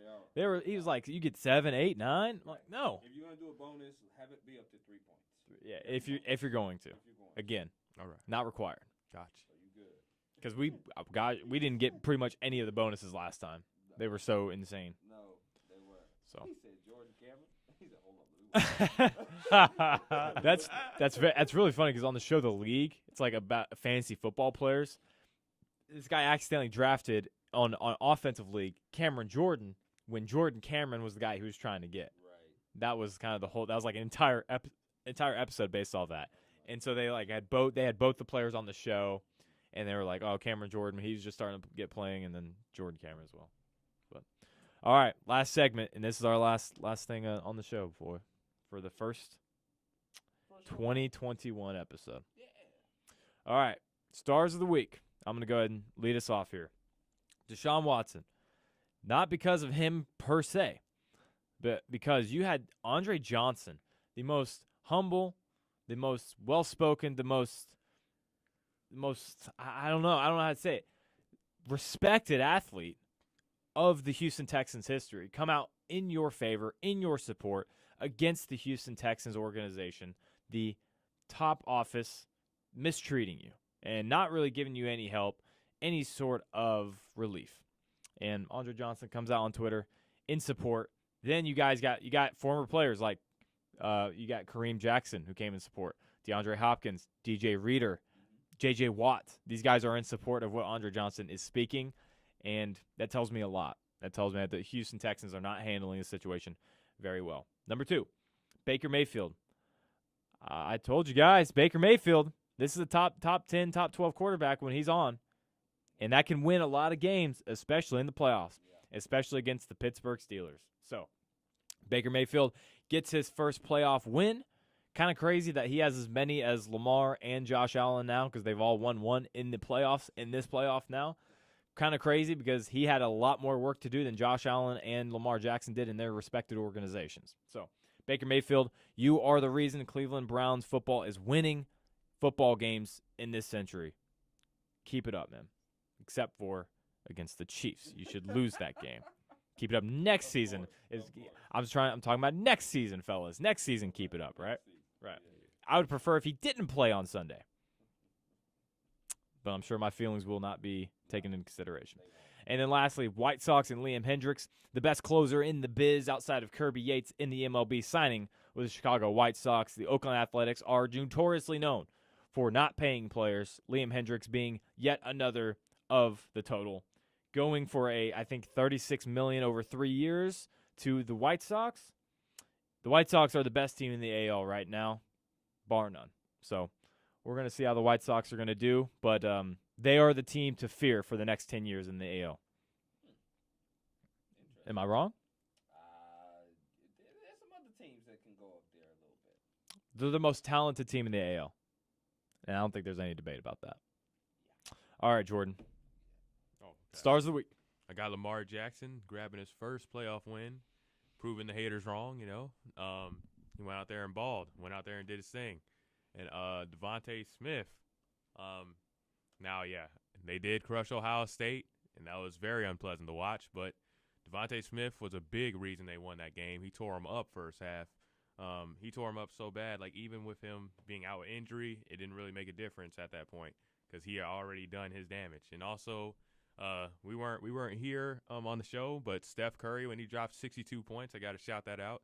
Now, yeah, the Warriors are still going through their struggles, but Steph is still showing some greatness. And I got to give a shout out to LaMelo Ball. He's doing really good. His rookie year, yeah, I think he's doing a lot better than I thought he would. Even coming off the bench too. He's now the youngest player to record a triple-double, which I don't really care to keep up with like age and stats and all that stuff like that. But he recorded a triple-double, and he's a rookie, and he's continuing to make plays, and that's kind of what he is. He's a playmaker, but also I see that he's a pretty decent scorer as well. All right. I'll close this thing out. My stars of the week, we're going to start off with Mac Jones, Alabama quarterback. My man went 36 for 45. That's equivalent to 80%, Griff. And he threw for 464 and 5 touchdown passes in a rout. Sorry, Jordan. For Alabama 52-24 in the win of the national championship game. My next stars of the week is the Rams defense. Yeah, I talked about them before, baby, but they had 5 sacks and a pick 6 against Russell Wilson and the NFC West champion Seattle Seahawks. They held Russell Wilson to 43% passing, 11 for 27, and also DK Metcalf got off, but Tyler Lockett was locked up. They won't let me out. And he only had 2 catches for 43 yards. In a win, the Rams defense is definitely star of the week. And then this last star, I got to give it to him, baby. It's Stephon Diggs. He had 6 catches for $128 and a touchdown in a wild card victory at home over the Indianapolis Colts. Now, mind you, Stephon Diggs was the catch leader at 127, the yards leader at 1545, and also in his last 4 out of 5 games, he was balling with over 120 yards receiving in each of them games. So, baby, ain't no other star that I'll give it to other than Stephon. You dig? Did you catch Oh, wow. Did you catch that? You know what? Yes, sir. All right. Yes, sir. Man, you know what? That I should have gotten out of your way and you finished the show with that, and we just would have ended it like that. That was perfect. I know it. I do have to say. Thank Okay. you. Credit given. Yes, sir. All right. That is it for us here on The Swoop, our first show of the year. Tune in next Wednesday, 2 to 4, every Wednesday. The Swoop, Jordan Griffitt, Christopher Drummond, maybe, Yeah. or Chris Drummond. Yeah. Depends on which business card you get. And Jordan Jasper. Thank you guys so much for listening. We will be back next Wednesday from 2 to 4. Take care, y'all.